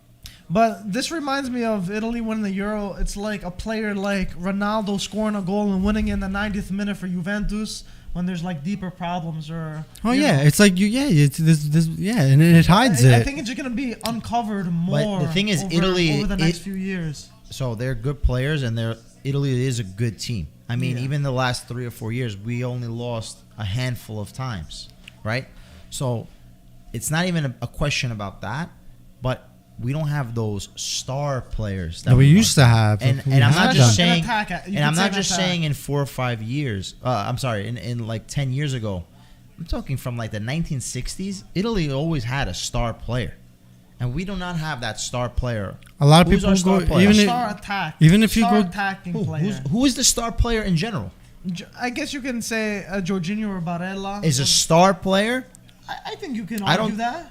I'm not saying for attacking player. I think that's the main thing. I think Italy always had a very good attacking player. When you say star player, it's a player that's in contention to win like the Ballon d'Or or something when like that. I say star, I mean yeah, Ballon d'Or, was more. and that you are a player that everybody wants. Like Totti could have played on any team. Yeah, anybody would have taken him, and he would have been the star. Baggio, Del Piero, even Bobo, Christian Vieri. Yeah, Bobo. Oh. You know, so I'm not to be harsh on Barella, but is he a top midfielder? Yes. Is he that star player? Look at this. See, we'll I mean, come on. Oh my God, Benasser just completely lost the ball, no awareness. Guys, the record behind him. Lautaro shoots, Magnan saves, goes for a corner. Benasser needs to wake up. So a lot of people are split. Do you continue or do you not continue with Mancini? They're gonna continue with Mancini. Yeah, I know, but for you, well, who do you got? Who do you have? I do continue with Mancini. Why? You have to. I mean, come on. I think you have to give him the benefit of the doubt. Also, it's not like they blame him though in terms of because a lot of people are saying instead of putting Immobile on the bench, he gives him the captain's armband and hope he performs. When in reality, he keeps giving the same performance. He was not saying Immobile is the main problem. The only problem with Mancini was that he gave fiducia. He entrusted the players that gave him that title. Isn't that a bad thing though in a sense? But you know what? If you gotta get the best players, the most informed. Yeah, but you know what? There's no friendship in this. No, there is none. There is none, and that maybe is his only mistake. That was his only mistake. Everything else, listen, Italy didn't play a bad game against this North Macedonia team. They didn't. They missed a lot of opportunities. Yeah. And they paid for it. Chances. Yeah, they paid for it at the end. And again, let's not forget, Donnarumma has a role in that goal as well. I don't put Donnarumma at fault at all, to be honest. Yeah. So I think that was a wonder goal. That ball came from 30 more feet out. He should have been there. I think that shot was too. It was too well. It was hit too well. Yeah, but that was the only place he could have put it, and he wasn't there. That's the only place the player could have put it in order to score. That was like a 1 in a million shot. Yeah. I wouldn't put it. I'd put it on the rest of the team. So yeah, Mancini has his one fault. That was his only fault. So yeah, I would give him another chance to qualify again for the Euros. Unfortunately, that's the only thing that's left. What do you think? Listen, first off, Scamacca was injured. Yeah. Zaniolo was injured. So at that number 9 role, are you really going to put your trust in Raspadori? I think if I was Mancini or Joao Pedro, if I'm Mancini, I'm not. Okay, they would have won the game. Immobile. All right, okay. I believe. I'm not saying that. But you're leaving Immobile. I'm not talking about the last time or like Immobile. But what I'm trying to say is, what I'm trying to say is, I'm not saying with Joao Pedro we lose that game. I think maybe with Joao Pedro we probably win, or with the Raspadori we probably win. But in the current circumstances or the circumstances before that game, are you going to really put in Joao Pedro that never played for Italy, one, and Raspadori that, to be quite honest, doesn't have enough games within the national team? Now but what does that matter? Listen, Immobile has a million games for the national team. I agree. But what does he do? If he would have started I think if he would have started Raspadori, Inter would have won the game. There's certain stages. I know you don't believe it, but there's the Inter jersey or the Milan jersey is a lot heavier than playing with a Sassuolo. Yeah, but Raspadori already proved that he could play. I think if Mancini would have started his B team, I'm talking about like the bench players, Messina. If he played the lineup, he would have won the game with Turkey. Rigore. That's not a penalty. Come on. If he played the lineup, if Mancini played the lineup he did versus Turkey, I think he would have won the game. North Macedonia. They would have beat. But here's the real question, because let's not forget, Italy beating Macedonia, they wouldn't have qualified. They still had to beat Portugal. But would have Italy beat Portugal? Italy play well again. They play up against their opponent. They do. So I think they play. I think they would have been a very close match. I don't think they would have beat Portugal. I think the whole problem came from when they were not able to beat Switzerland twice, and they didn't qualify directly. That's where you're everything's missing Come two on. penalty kicks. You should have beat Switzerland twice. At least once out of the 2 times. They didn't, and they put themselves in that position. Bulgaria. Yeah, come on. Bulgaria too. No, come on. Northern Ireland too, not too far off, it right? starts from before that. over. And again, yeah, it does stem from the formation, the selections that he made before then, right? I think when I say After the And Euro. he has a two. Sam Chiesa brought up missed. Chiesa. Yeah, no, Chiesa's guys are a injured. All right, but huge listen, miss. you're missing guys. It is what it is. Yeah. But I think Raspadori, right? How many games did he start with the Italian national team before that? And that's where the mistake is had. Because before that game, there probably were opportunities To play play a lot of guys that haven't played before. And he didn't. He kept to that because why? He was trying to have Immobile get hot. And the guy never got hot. I think if you put him in a 500-degree oven, he would still not get hot. So, but then you're still saying I'd still put Immobile. So what are you're contradicting on what you're saying? I'm not contradicting. What I'm trying to say is that at the time, Mancini, his objective was to get Immobile comfortable in scoring with the Italian national team. And that was the reason why Raspadori didn't get a chance to play. But Mancini, more than anyone, should know how Immobile is. And instead, he gave him the captain's armband. But that's what you're trying to do. You're trying to give him that extra motivation. You knew Immobile for how many years now? He's been scoring 30 goals a season in Serie A. Okay, Serie A, we know it's a different scenario. It's not the same player. We just said about Sassuolo jersey not being... you guys made fun of me when I said that the Inter jersey is heavier than the Sassuolo jersey. No, I'm saying for that Well, if we're talking about that I don't think that weighs that much into it. Oh, sure it does. Because that's why Immobile can't score. He scored 2 goals. He looked incredible. But that's why Immobile can't score. Because he feels the pressure of the Italian national team jersey. Well, when Why else is he not scoring? He was playing for that and he was playing great. Why else is he not scoring? I don't know. He scores 30 goals a season.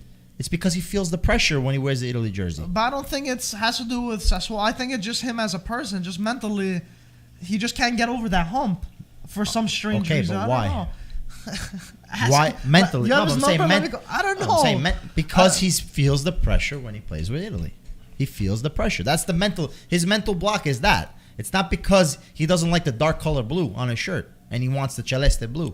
It's because he feels the pressure. But regardless, all I'm saying is Mancini should have knew this, and instead of keep encouraging, what is he gonna do? Well, he had. How long did he know him for? Who are you gonna put? At the Euros, how long were we saying? Yeah, we want to Immobile, no more. But then again, I agree with that. We were saying to start. I think after the Euros, we totally forgot about that conversation about Immobile. So even though Italy won the Euro, all the problems are gone. Right? I think after the Euros, he should have started anew with the top. But like you were saying, he was trusting his players, blah, blah, blah. But I don't think that's the way to go. Nice. Wow, Brahim, great. And it goes for him for a corner. But he should have started anew. I think that was the main problem of the team. It was the forward.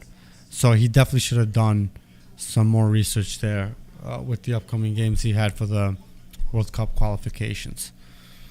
Also, Spinazzola is a huge one. Oh, yeah. I mean, listen. That guy was the MVP of the Euros for the time he was playing. That guy was everywhere. Chiesa was, I guess, the determining factor in winning the Euros. Oh! Diaz gets blocked. Milan definitely came out with guns blazing here. Well, they have to. Oh! What the frig? Wow. It's like Inter blocking everything. It's a block party. It's like a wall. Mario, do you see something special in Scamacca at all? There's some hype. I'm on the Scamacca hype train, to be honest. I think he has what it takes to be a very good forward, and for Italy in the coming years, I think he has what it takes. Scamacca looks very good. Does he have what it takes? I think so. I think he has the mentality to make it. For sure. I think he's cold-blooded. Yeah, I think he has it. Of course, listen, every player's pathway to the top is very different. We just mentioned Tony before, right? We haven't had a striker since Tony. I mean, Tony was a late bloomer. Yeah, he started because he was playing with Vicenza, Brescia, like he really exploded in Palermo. Then he was sold to Fiorentina. Then he went to Bayern. But it was kind of Verona too, right? Yeah, Verona. That was after. But Tony wasn't really top until he was in his mid-20s or even older than that. Inzaghi was always the player that he was. So it's just different for everybody. Scamacca looks like he has it. We'll see where it goes. But after Scamacca, who's the other center forward? I mean, Raspadori, you can say... he's not really a center... I mean, yeah, he's a center... You can put him there. Yeah, he's not a real center forward. He's not a center forward. Lorenzo Luca had a lot of hope for him, but second half of the season, he kind of died down a little bit, right? He hasn't scored. A lot of pressure on that kid because he came from... he was in Palermo Serie C. Mm-hmm. And that's another thing, that would be another example. Lorenzo Luca was on... he was on the Torino U19 Primavera. Yeah. He was not playing. I think he played like 2 games all season with the U19s. So he was not able to break into the U19 of Torino. That's crazy. All right. Yeah. I believe then, whoever somebody at Palermo saw him, gave him a chance. He did what he did. Then Pisa gave him a chance. He did what he did. And all of a sudden, you're on the front page of every paper, right? So things happen very quickly on both sides, going up, but also going down. Yeah. Because now, you haven't heard anything out because he hasn't scored since, I think, October. It's been a while. I can double check on that. But it's strange. And what's another thing in terms of the youth for that Azzurri? We're doing something for the podcast a few weeks ago, doing the future, the next wave for this Azzurri. And for Italy, at least, when you think of the Azzurri, you always think about defense or producing great defenders. After Bastoni, who's a good young Italian center back? Juventus just got him from Frosinone. Gatti. Gatti's good. But a proven. Proven. Has a lot of at Bastoni's level at his age. Maybe not at his level, somewhere around. Mancini, I think, is a solid defender. I don't know if he's a. I don't think he's not on the same level as Bastoni. I don't like Mancini. Though, right? I mean, he's a good player, but I don't think he's top. A little too aggressive. I feel like he's a little sloppy. But you're right, Mike. You put up. I think that's a great point. I don't think. That's a very strange one, though, right? Italy was always producing great center backs, defenders, and. I can't off the top of my head. I can't remember any. There's, like you said, there's Gatti, but there's also one from Brescia right now. Which I can't remember his name. One from Brescia. Yeah, in Serie B. There is a couple that they're not coming to mind, but they're absolutely not at the level of who we are used to having in that department. I mean, you look at Cannavaro. Cistana, but he's 25. Is it? No, it's not Cistana. It's someone else. Not Cistana. It's at center back. Yeah, I think he's on Empoli actually. He's not on Brescia. He's on Empoli. Lautaro's running ravage over here. Yeah. What happened? Cramp? But really, you're right. But what is that? But even Chiellini, listen, look at even Chiellini. Chiellini wasn't what he. I mean, Chiellini had to go to Fiorentina first. And then, and he was a wing back. He was, he was a full back. Even Barzagli was a good defender. Yeah. When he went to Juventus, he became a great defender. Yes. So he was at Wolfsburg, defenders usually, bloom a lot later. I think it's the one position. 90s, they really were the golden era. You had Nesta, Cannavaro. You had some guys that were amazing. Bergomi, Baresi, Maldini, yeah. But now, does that come to the chance where Italy's not playing the youth like how they're playing because of that? Like France, for instance, they have a plethora of young players. Because if you check League One, they play a lot of these youngsters. And they produce phenomenal players, but that's because they give them a chance. They're not scared to throw in a 20-year-old from the Primavera, stuff like that. Italy, I feel like you're pulling teeth to see a younger player. You have to make a decision between relevance, because let's not forget League One just dropped out of the top 5 leagues this year. I think it's switching with Portugal back and forth, right? Yeah, Portugal right now is on top, and the fact that Benfica went further this year is going to help that. Whereas Italy is going to suffer because this year Italy. Yeah, but Italy should be fine though. They should be fine. Coefficient points are. Yeah, no. It's high up, but they gotta start looking, because you never want to lose that spot. That's going to mean losing your the 4th Champions League spot, only having 3, and I believe the 3rd spot is reserved for playoffs, right? So that's not good. You want to keep your relevance on the international stage. Unfortunately, what we're seeing right now. What we're seeing right now is Italy suffering at the European stage. Again, it goes back to Inter showing what they could play against Liverpool, but everyone else did not do a good job. And again, it's all intertwined. Everything's hand in hand. You got to do a better job both on and off the field. There were certain people that were thinking also they went to see how these players train within the Primaveras and the second, third divisions. Yeah. They think everything is very outdated the way they train these kids. Really? Yeah. And by the way, Liverpool's up 3-0 against Manchester United. That's crazy. They're going to announce this. Oh, Theo. Wow. Just like that, Milan are back in the game. Benacer gets it from the corner. It's a game. 65th minute. Everyone, the Inter fans are complaining for that. Why? For what? Suppose it was a handball. Let's see. But also another thing to mention: if Milan tied this game, Tomori, but his hand was attached. It was tucked. It was tucked. It was tucked. Yeah, it's not. Come on. Let's see. Wow! Look how many. How many bodies were? Look how many bodies had to go through. It didn't touch a shoelace. Nothing. You can't see there. I don't think. I think it was tucked, man. I don't know. I gotta see that again. On the first replay, you could see it. It's a game, unless they. Yeah, unless they let's see. Revoke it. Let's see. Nah. I think they're gonna keep it, right? He's checking. Oh, boy. But what is it though? They're gonna say haven't for handball. showed a good angle this whole game. I think it's the handball, but he has his hand tucked in. Yeah, I don't think they're gonna. Unless it's like this, but because if it's actually on a goal. Non c'è fallo di mano. Let's see. He just said non c'è fallo di mano. No. No, it's good. But the ref just said that, so where's he gonna go look at now? No, he's not checking. He's talking. It's a silence, so he's gonna wait till they see. If they take this away, then that's no, that's not handball. No, it's good. That'll be fine. If they can't take this away. They're not gonna take that away. Possible offside. Oh, Giroud. Madonna. Let's see. Oh. No. He wasn't in front of the net. He wasn't in front of the goalie. He needs to be in front of the goalie. It's hard to toughen that angle. You can't really toughen that angle. Come on. You gotta go check. Yeah, he's gonna look. Jeez. If he's in front of him, I don't know. It's hard to see from that angle, but it could have. Bad angle again. They should show the other side. Right there. You see Kalulu? No, I don't. But that's the angle he's got to see. I mean, come on. Yeah, right there, tough. right here. Look, right here. But he's not offside. You have to do it when if it's Giroud, that's not the offside. He's right in front of him, man. Yeah, he's obstructed. No, but Kalulu. Is he obstructed? No. Yeah, you can't see it. I don't know. He's gonna take it away. Oh boy. He went back. You know when he goes back, it's crazy. Let's see.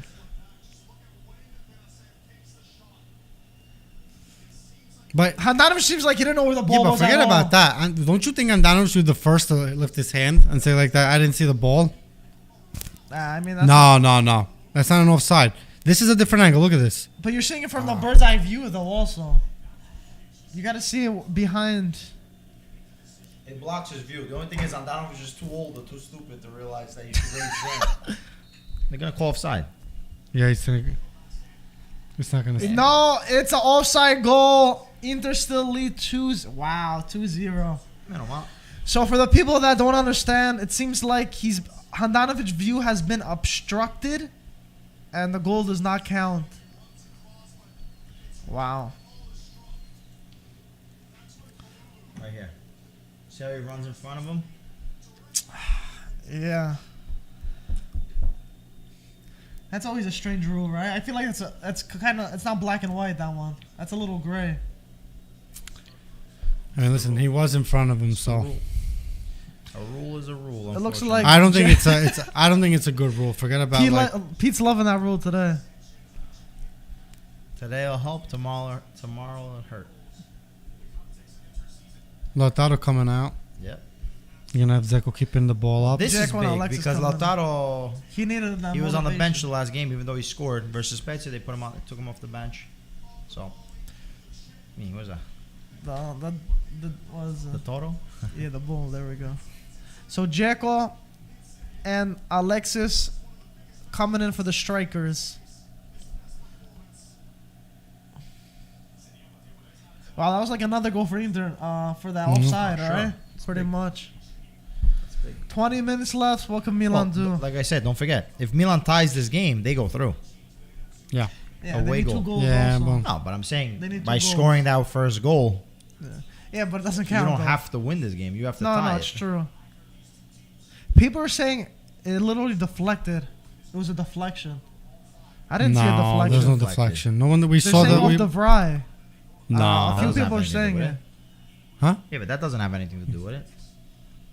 But it wasn't touched by anybody. Even if it was, that's not going to affect anything. Oh, yeah. So that's a tough break for Milan now. 20 minutes left. If Milan, they came out, they made 2 or 3 subs. Who, Milan? Yeah, I think they made 3 subs at halftime. Check. 2 subs. They made 2 subs, Messias and Brahim. Yeah. Now I think So, I think you got to take an. if you have a chance at this game, you have to score within the first 10 minutes, 15 minutes of the second half. I think now it's just going to be, Just beat it. It's too tough. Wow, what a tackle. it's just going to be very Kessing. difficult. Leo to Teo. Oh! Teo shoots! Oh, what was come that? on. He like passed it. What is right? That wasn't good. Uh-oh. Listen, you take Coppa Italia, we take the Scudetto. Which I think is going to be very hard. Ooh, knee to knee. That hurts. We also got a good quote from Spalletti a couple of days ago. Talking about Nainggolan. Who remembers Nainggolan? He was probably one of my favorite player at a certain time in Serie A when he was at Mine Roma. as well. He was incredible. I would have, I wanted Milan to buy him so bad when he was leaving Cagliari. I think everyone wanted him. And I was so pissed that he went to Roma. Uh-huh. Also Even at off Roma, the he did well. no, I think off Yeah, the he did incredible. off the field stuff. I think, and he just kind of, and then he went back to Cagliari because His wife, his right? What wife, are these subs? Krunic for Benasser and Gabi for Calabria. Gabi for You got to tie the game. Unless they're exhausted. No, because Benasser is exhausted. That's why. And So the thing I was going to bring up with Nainggolan, Spalletti had a quote for... Why? But he shaved his mohawk. Yeah, Yeah, he so- did. Looks uneven. What happened to it? Burned? yeah, but you look at these Yeah, it looks subs like off, from right? Inter. They're bringing in Zeko. They brought in Alexis. They're bringing in Vidal. Vidal. Yeah, but Mane. they're closing this game. It's going to be very, very hard for Milan to come back after this. So the quote I was going to say, Spalletti before the match against Roma, he said, "Next time I change my staff, I'll bring Nainggolan to help the players understand what not to do."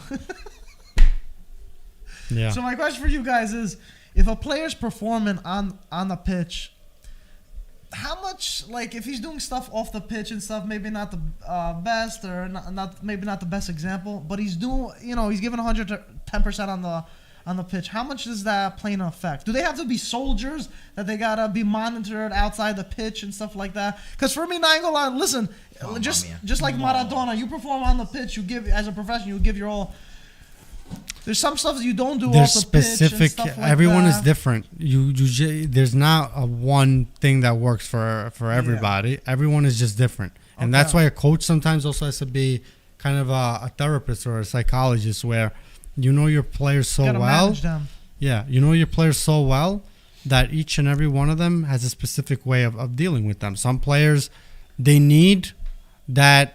That craziness off the field to then perform on the field. Some of them, if you give them that, they don't perform on the field. Mm-hmm. So it's just a combination of things. But again, that's the job of the staff to know their players and know their limits and know what works for them and what not works for them. So there's not really one thing that works for everybody. Yeah, it's like you said also. I think it's knowing your limits. I think Mario hit on the nose, because if you can allow for certain things to happen off the field, but it's got to be in moderation and it's got to be controlled. Obviously, I'm sure any coach will want all his players in bed. 9 years old. Ooh, Bastoni. What was that? You want everybody in bed at 9 p.m. But how realistic is it? It's difficult. Right. You got to try to change the mentality of a team where you're saying, hey, our goal is to win and we have to be in best condition to do so. Mm-hmm. Conte is one of those coaches that has that, he's that on boot top of camp, these guys. that Yeah. boot camp style where. He's that crazy. But that's why before Conte brings in a player, he wants you to commit to that. Like he's not gonna take you. He's not gonna bring you in if he thinks that you're not able to adjust to that. For sure. And I think that's some of the difficulties he's having with Tottenham right now. Is he came in, I believe, halfway through the season, right? For last season, right? Oh, Conte came in went to Tottenham during the season, right? Yeah, during but the for last season, This season. right? Was it this season? It was this season, yeah. It was yeah.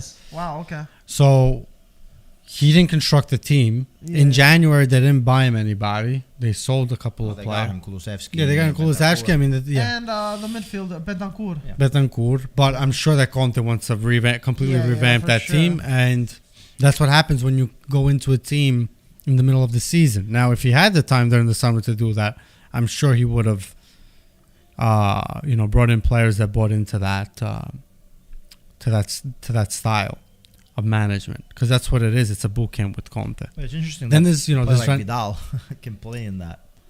Well, that's exactly he's on a leash. You know how far he could go, and then you reel him in. But it's specific to every player, and even every coach. I mean, look, if you look at Leicester in 2016, Claudio Ranieri was not he wasn't a military style coach. He actually was very friendly with his players, and it worked. And it worked. So it works. Sometimes it does. Sometimes it doesn't. So that's fair. There's so many things that go into the success of a team. There's just so many things, and that's why it's so unique when it happens repetitively and consistently. When there's like a dynasty that does it, it just nowadays sometimes they put it with there's no competition within the country. Like Juventus won nine in a row. Yeah. There was no competition within the country, but it's very rare that these things happen. Speaking of Conte, why do you think it never worked out in Europe with him? Why does it work in domestically, but why doesn't it work in the European level? That's $1 million question. I don't know. I don't know why it's never worked in Europe, because it's funny, because with Italy on the international stage, he did so well with what he was handed, right? That was probably one of the worst Italy teams we've ever seen. He was able to perform. And then with the club, I don't know. It's a good question. I don't think anybody has the answer to that, to be honest. They say the biggest glaring thing is a 3-man back line. And if you can get a good attack that can expose that, you're pretty much, it's always going to be a counterattack or a 1v1 situation. Yeah. I see that. It's just strange that he was never able to get out of that group stage. I think he will eventually with the right team. I don't think where's Tottenham? 4th place right now in Premier League. Yeah, but I think Arsenal have like a game or two in hand. Arsenal lost the past 2 games, so let me double check. They lost a couple. We'll see. Conte is. I think if he qualifies for Champions League, he'll stay. They'll have the budget. If they don't, then so Spurs are in 4th place. Arsenal are 3 points behind them, but they do have the game in hand. So if they win that, they're gonna be tied on points. How many games left? It's the 30s. 1, 2, 3, 4, 6 games. Yeah, there's still a good amount of games. Yeah, there's still games to play.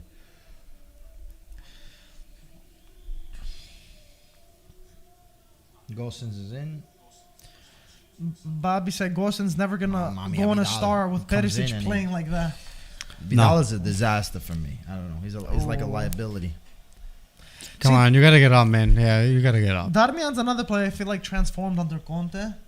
I feel like he saved his career in a sense. Darmian had a particular path. He was part of the Milan Primavera. Oh no. He was part of the Milan Primavera. He never quite made it into the first. He did play with the first team. They just didn't believe in him enough. He went on loan. I think they sold him back then to forgot who it was. Parma. Yeah. And then Man U bought him. Man U got him, but it wasn't a Torino. It wasn't a Torino was the team that kind of really pushed him. Good, and then he went to Man U, didn't play. Then he came back. He went to Parma, right after Torino. And then he went on loan to Inter. And then they bought him. Yeah. Right? But that man also was part of that national team that I was talking about with Conte. He made that assist to Pelle against Belgium. It was a blue collar team. Hard-working team. You had Giaccherini, Parolo, these guys. And they got Giaccherini a job at Napoli also after. Eder. Giaccherini? Yeah, didn't Giaccherini go to Napoli, I believe, if I'm not mistaken? I think he's isn't he like a coach or something, Giaccherini now? Scout? I'm saying after the Euro run. Oh, yeah, he went to Napoli. But he was playing with Juve already at that time. Yeah, he was on Juve. Yeah, was he playing though? Or he was playing with Conte. Mm. He came off the bench. Obviously, he wasn't a starter. Yeah. But, I mean, don't forget, Conte's first team, you had Estegaribia, Cáceres, Vucinic. Matri. I mean, they weren't these star players. Yeah, that first class. year, they were... I think it's downhill from here. Yeah, with 10 Milan. minutes left. That's it. I think they checked out mentally. Kessie with the captain's armband is... That's a disgrace. Yeah, the fact that he's, you're leaving, you give him the... You can't do I that. don't Come think on, they should man. do that. Can't do that. You don't have one player you could give the captain's armband to? What? Giroud asked, what foul is that? He cracked him. I would have given it to Pioli instead of Kessie, to be honest. Come on. Kessie purposely crazy. is leaving, and you give him the armband. I mean... Yeah, well, that's the thing. You You need need a future captain. Yeah, well, if there's one fault I give to Pioli, I think he's just too nice. But it's working. No? Yeah, but these are things that wouldn't have had 3-0. Gosens. 3-0. Yeah! Oh, and 3-0. And that's why Gosens, baby. Puts a nail on the coffin. That's it. Wow. 3-0. Wow, that Game came out over. of... Deserved. That, I did not expect that. Definitely Where's did not Antonio? predict Should we that. call Antonio? We can call him after. Me, Adriano's in Yeah, town. I told you before. Yeah, but wow. Definitely deserved. I'm very Milan did not. I am very sure. Anton knew he went on Aruba so he can You avoid see that this. run Brozovic Yeah, made? that was great. But why did nobody pick him up? This guy Brozovic is so underrated. Listen. Is that his first goal? Look at this. Look at this. Wow. To every Milanista out there, you guys and I am as well relieved that a new management is coming in because this team really. I mean, listen. Need some investment. They need some you investment. need some investment. Listen, and it goes back to January. That's an own goal. It looks like it looks like an own That's an own goal. Kalulu. This team, if they really believed in what they were doing in January, in which they were, I believe, in first or second place at that point, they should have invested on the team. They should have brought in a couple of players. They knew where this was going. This team couldn't have lasted until May at the rhythm in which they were going, and this is what's going to happen. Again, I told you in the beginning of the game, whoever loses this game mentally is going to be affected by it. Yeah, I think that's what's going to happen. I think next game Lazio. I mean, 1-0. It's a loss. 2-0 is a loss. 3-0 is a statement. It's a statement. Yeah, no, for sure. They're saying like we have the Scudetto. That's it. Like you're not. Yeah, you're not on our level. 3-0 is. And I wouldn't be surprised that it ends even worse, to be honest with you, because Milan now is going to start. But Milan didn't really have any chances coming in the second half, though. They were down 2 goals. They didn't. Look at this. They didn't seem convincing. What is that? Did they seem convincing the second half? In the beginning, they did. After 10 minutes, they fizzled off. I mean, that's not enough. There's not enough quality up top, and it's a strange one because I feel like Milan are running out of gas. They were doing so well, and now these speed bumps and. Listen, I feel like the players are hitting reality. Be like we weren't supposed to. Well, this is gonna humble them for sure, and they have Lazio next week, right? They have Lazio. They still have to play against Atalanta. They still have. Wow. They have Verona, which is not an easy. As we know, it's not going to be an easy game. Let me read the schedule for both teams, so it's easier. So Milan's next games: Lazio, Fiorentina, Verona. Atalanta, Sassuolo. Fiorentina, oh my Fiorentina is probably the hardest freaking game. Sassuolo even. Yeah, Milan playing. That is a crazy Milan, hard schedule. Listen, I wouldn't be surprised Milan drops to 3rd place. Wow. What about Mario for the Milan fans? I mean, listen, This is Lazetic. Oh, now Lazetic is putting it. You have to be real. Let's see, 85th minute. It's all right to be. He's just poking fun at this one. This is Antonio's favorite player. In January, he was going crazy. Guy like he's the new Ibra. Oh, Jesus. You have to be realistic. You could be a fan. That's fine. I mean, listen, but at some point you have to be realistic, and you have to hope for the best and expect the worst. Jeez, that's very tough. That's a tough Hope statement. for the best and expect the worst. No, saying that they might drop to third. I wouldn't be surprised. That's crazy. I wouldn't be Let me surprised. say Inter's next game. Inter play Roma next, and Roma's been game. playing Tough very game. good recently. Udine has been Yeah. playing very good recently. Okay, they'll beat them. Empoli, Yeah. not bad. Cagliari, who are fighting to stay up, and Sampdoria. Nah, it's which over. is, Hopefully by then Cagliari could. it's over. I think Inter will win. Sampdoria is done at that point. Yeah. They'll Yeah. be No, safe. no, but I think Inter will win mathematically before Before that? the last game So- of the season. So second to last, you're saying they'll Yeah. have wrapped? Yeah, I Yeah. don't know. I believe so. What do you think, P? I don't know. I think the last game. No, it's not going to come down to that. The I thing mean, is, I mean, Milan if it have does a- come down to it, it's going to be like with 2 points on top, and you just need like a tie. All right, that could be. The thing is, Milan That have could a be possible, much but- tougher schedule. Yeah, Do you think Napoli could sneak in here? Should I check Napoli's? please. Yeah.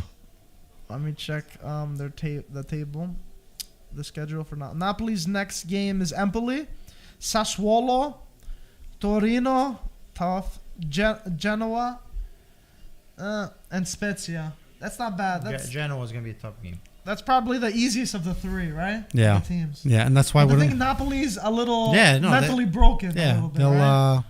they'll drop a few. Not drop them, but maybe have some difficulties winning with some of those teams, regardless of their standings. Wow. Yeah, it's. Oh, by the way, Liverpool 4-0. That's crazy. Yeah, Versus who? they can't. Manchester United. Wow. Did they give that goal to Golazo or no? They did right now, but I don't know if it's going to stay.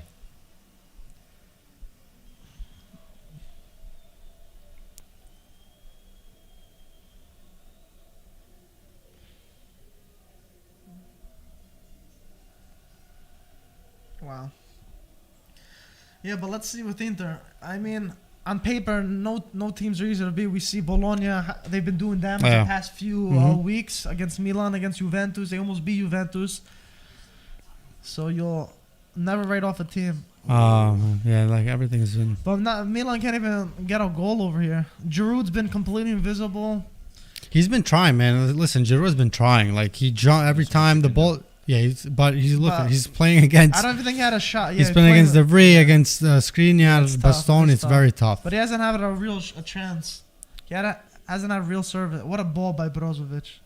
Brozovic is such Yeah, an important player I for think it did Inter. end up touching. Didn't your worst period of the season didn't happen when Brozovic was out? He was out for like 2-3 He's games, so right? important And to that's this when team. Inter dropped the points. Galliani's I behind saw that. I Zang. saw that. Zang is.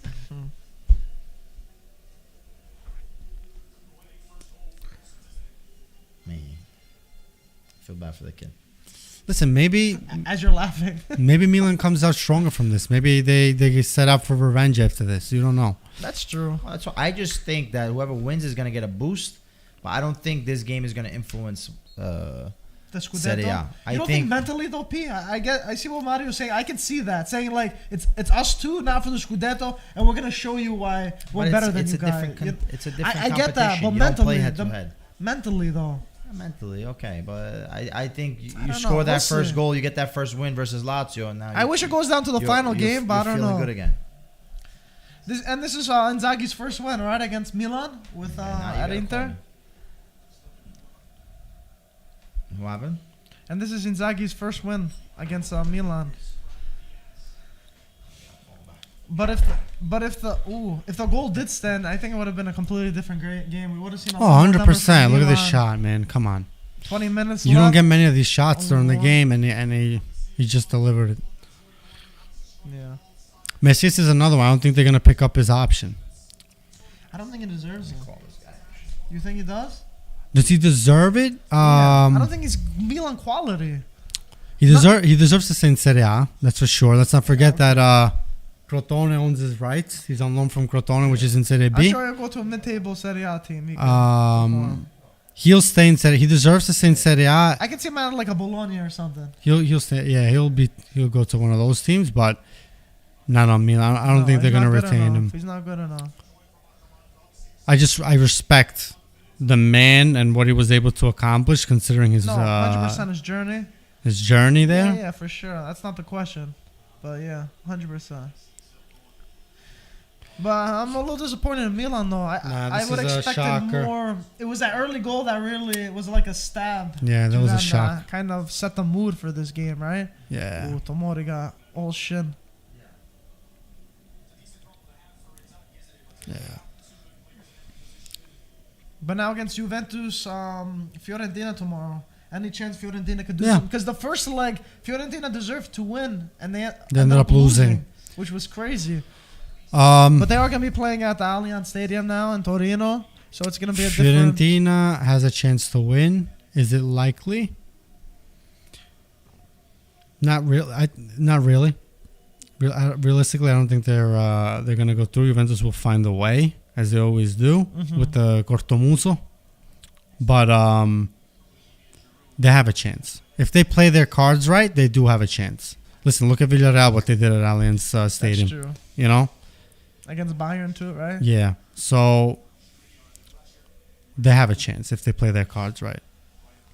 It's going to be a good game, though. I think it's going to be better than... I think Fiorentina... I would like to see Fiorentina... I mean, listen, how many finals have we seen with Inter, Napoli, Juventus the past couple of years? Atalanta was in it recently as well. Yeah. I would like to see a Fiorentina. I remember when I was... I had to be maybe 10 or 9 years old. I remember Vicenza went to the Coppa Italia final. And now they're what, Serie C? Vicenza's in Serie B. They're in the B? playoff. Yeah, but their position right now is they're gonna play the playouts so they to not up? Go to stay up in Serie B. Okay. Do you remember the Coppa Italia final with Vicenza? I think they won. Vicenza won the Coppa Italia in '99 or '98. I think they had like Margiotta. Margiotta is actually the head scout of the Verona youth, by the way. It's also interesting to see when Serie A in the 90s was the top of the pinnacle of European football and world football. They won every final. It's incredible. But all these players that were, playing at that time, they now have roles as scouts or coaches or general managers or sporting directors. It's quite interesting. But it's crazy to think that in the 90s, the place to be was Italy. All the top players in the world wanted to come to Italy. We had the funds to make it happen. All the other countries were not able to afford certain players. And then, little by little, it kind of turned into... well, in England, they had problems with the hooligans. Yeah. So they weren't able to play in Europe. They were banned for a couple of years, and they had heavy sanctions.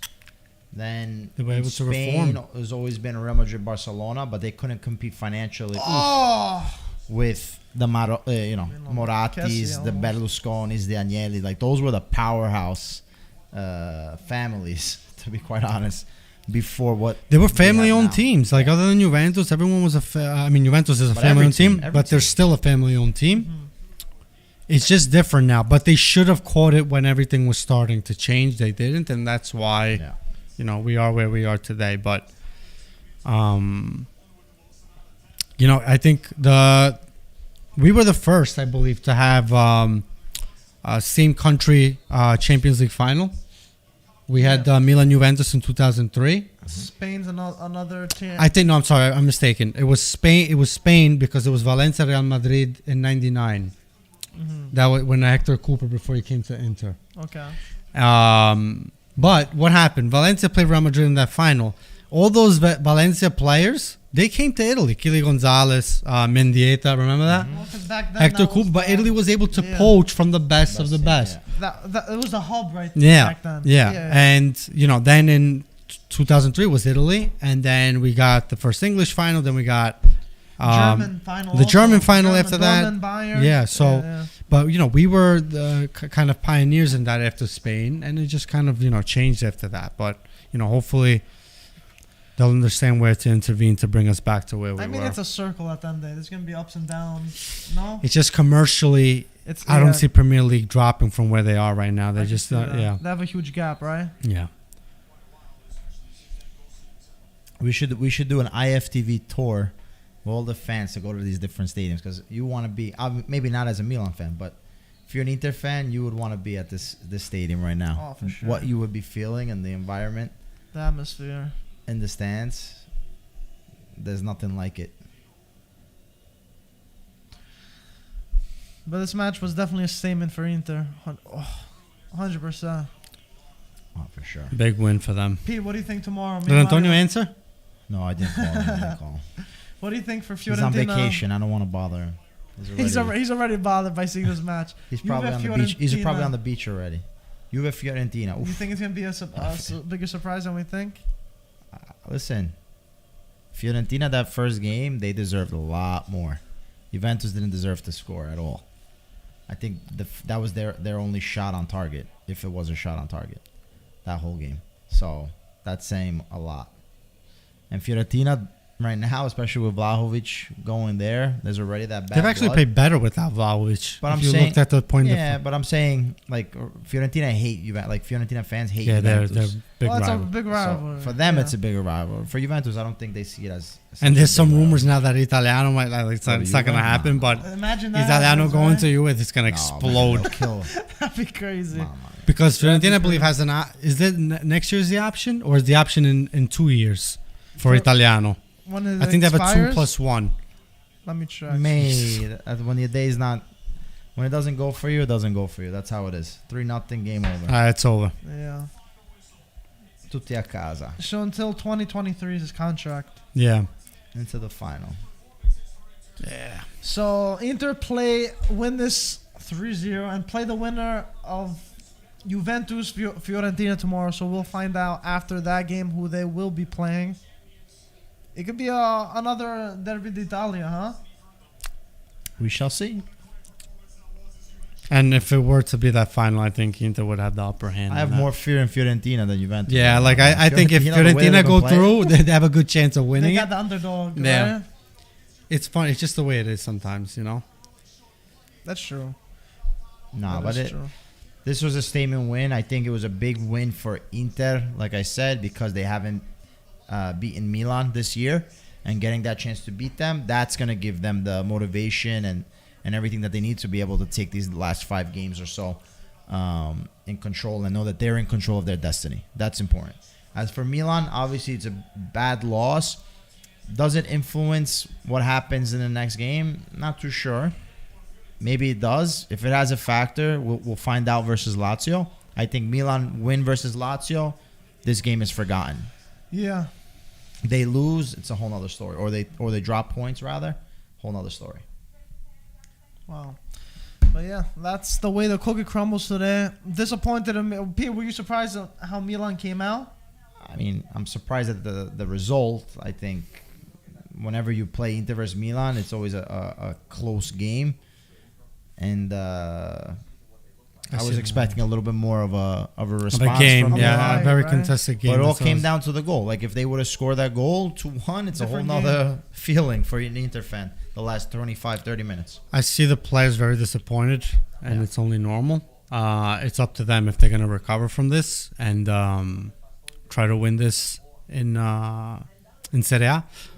But we shall see.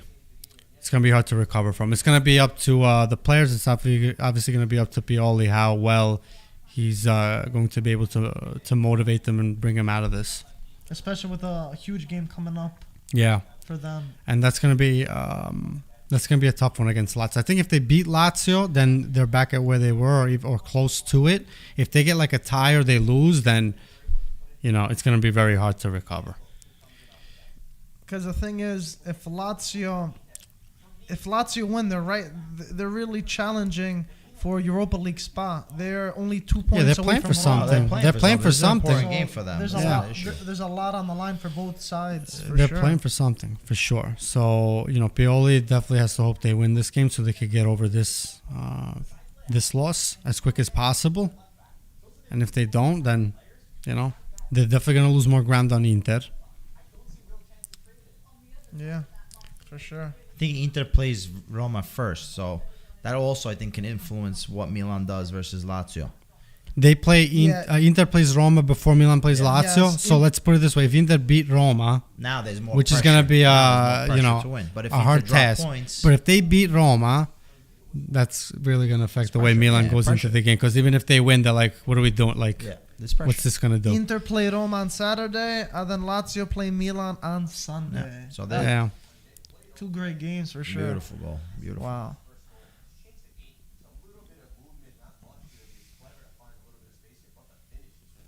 Yeah. And we need Lautaro to start scoring some goals. So it's a good way to do it.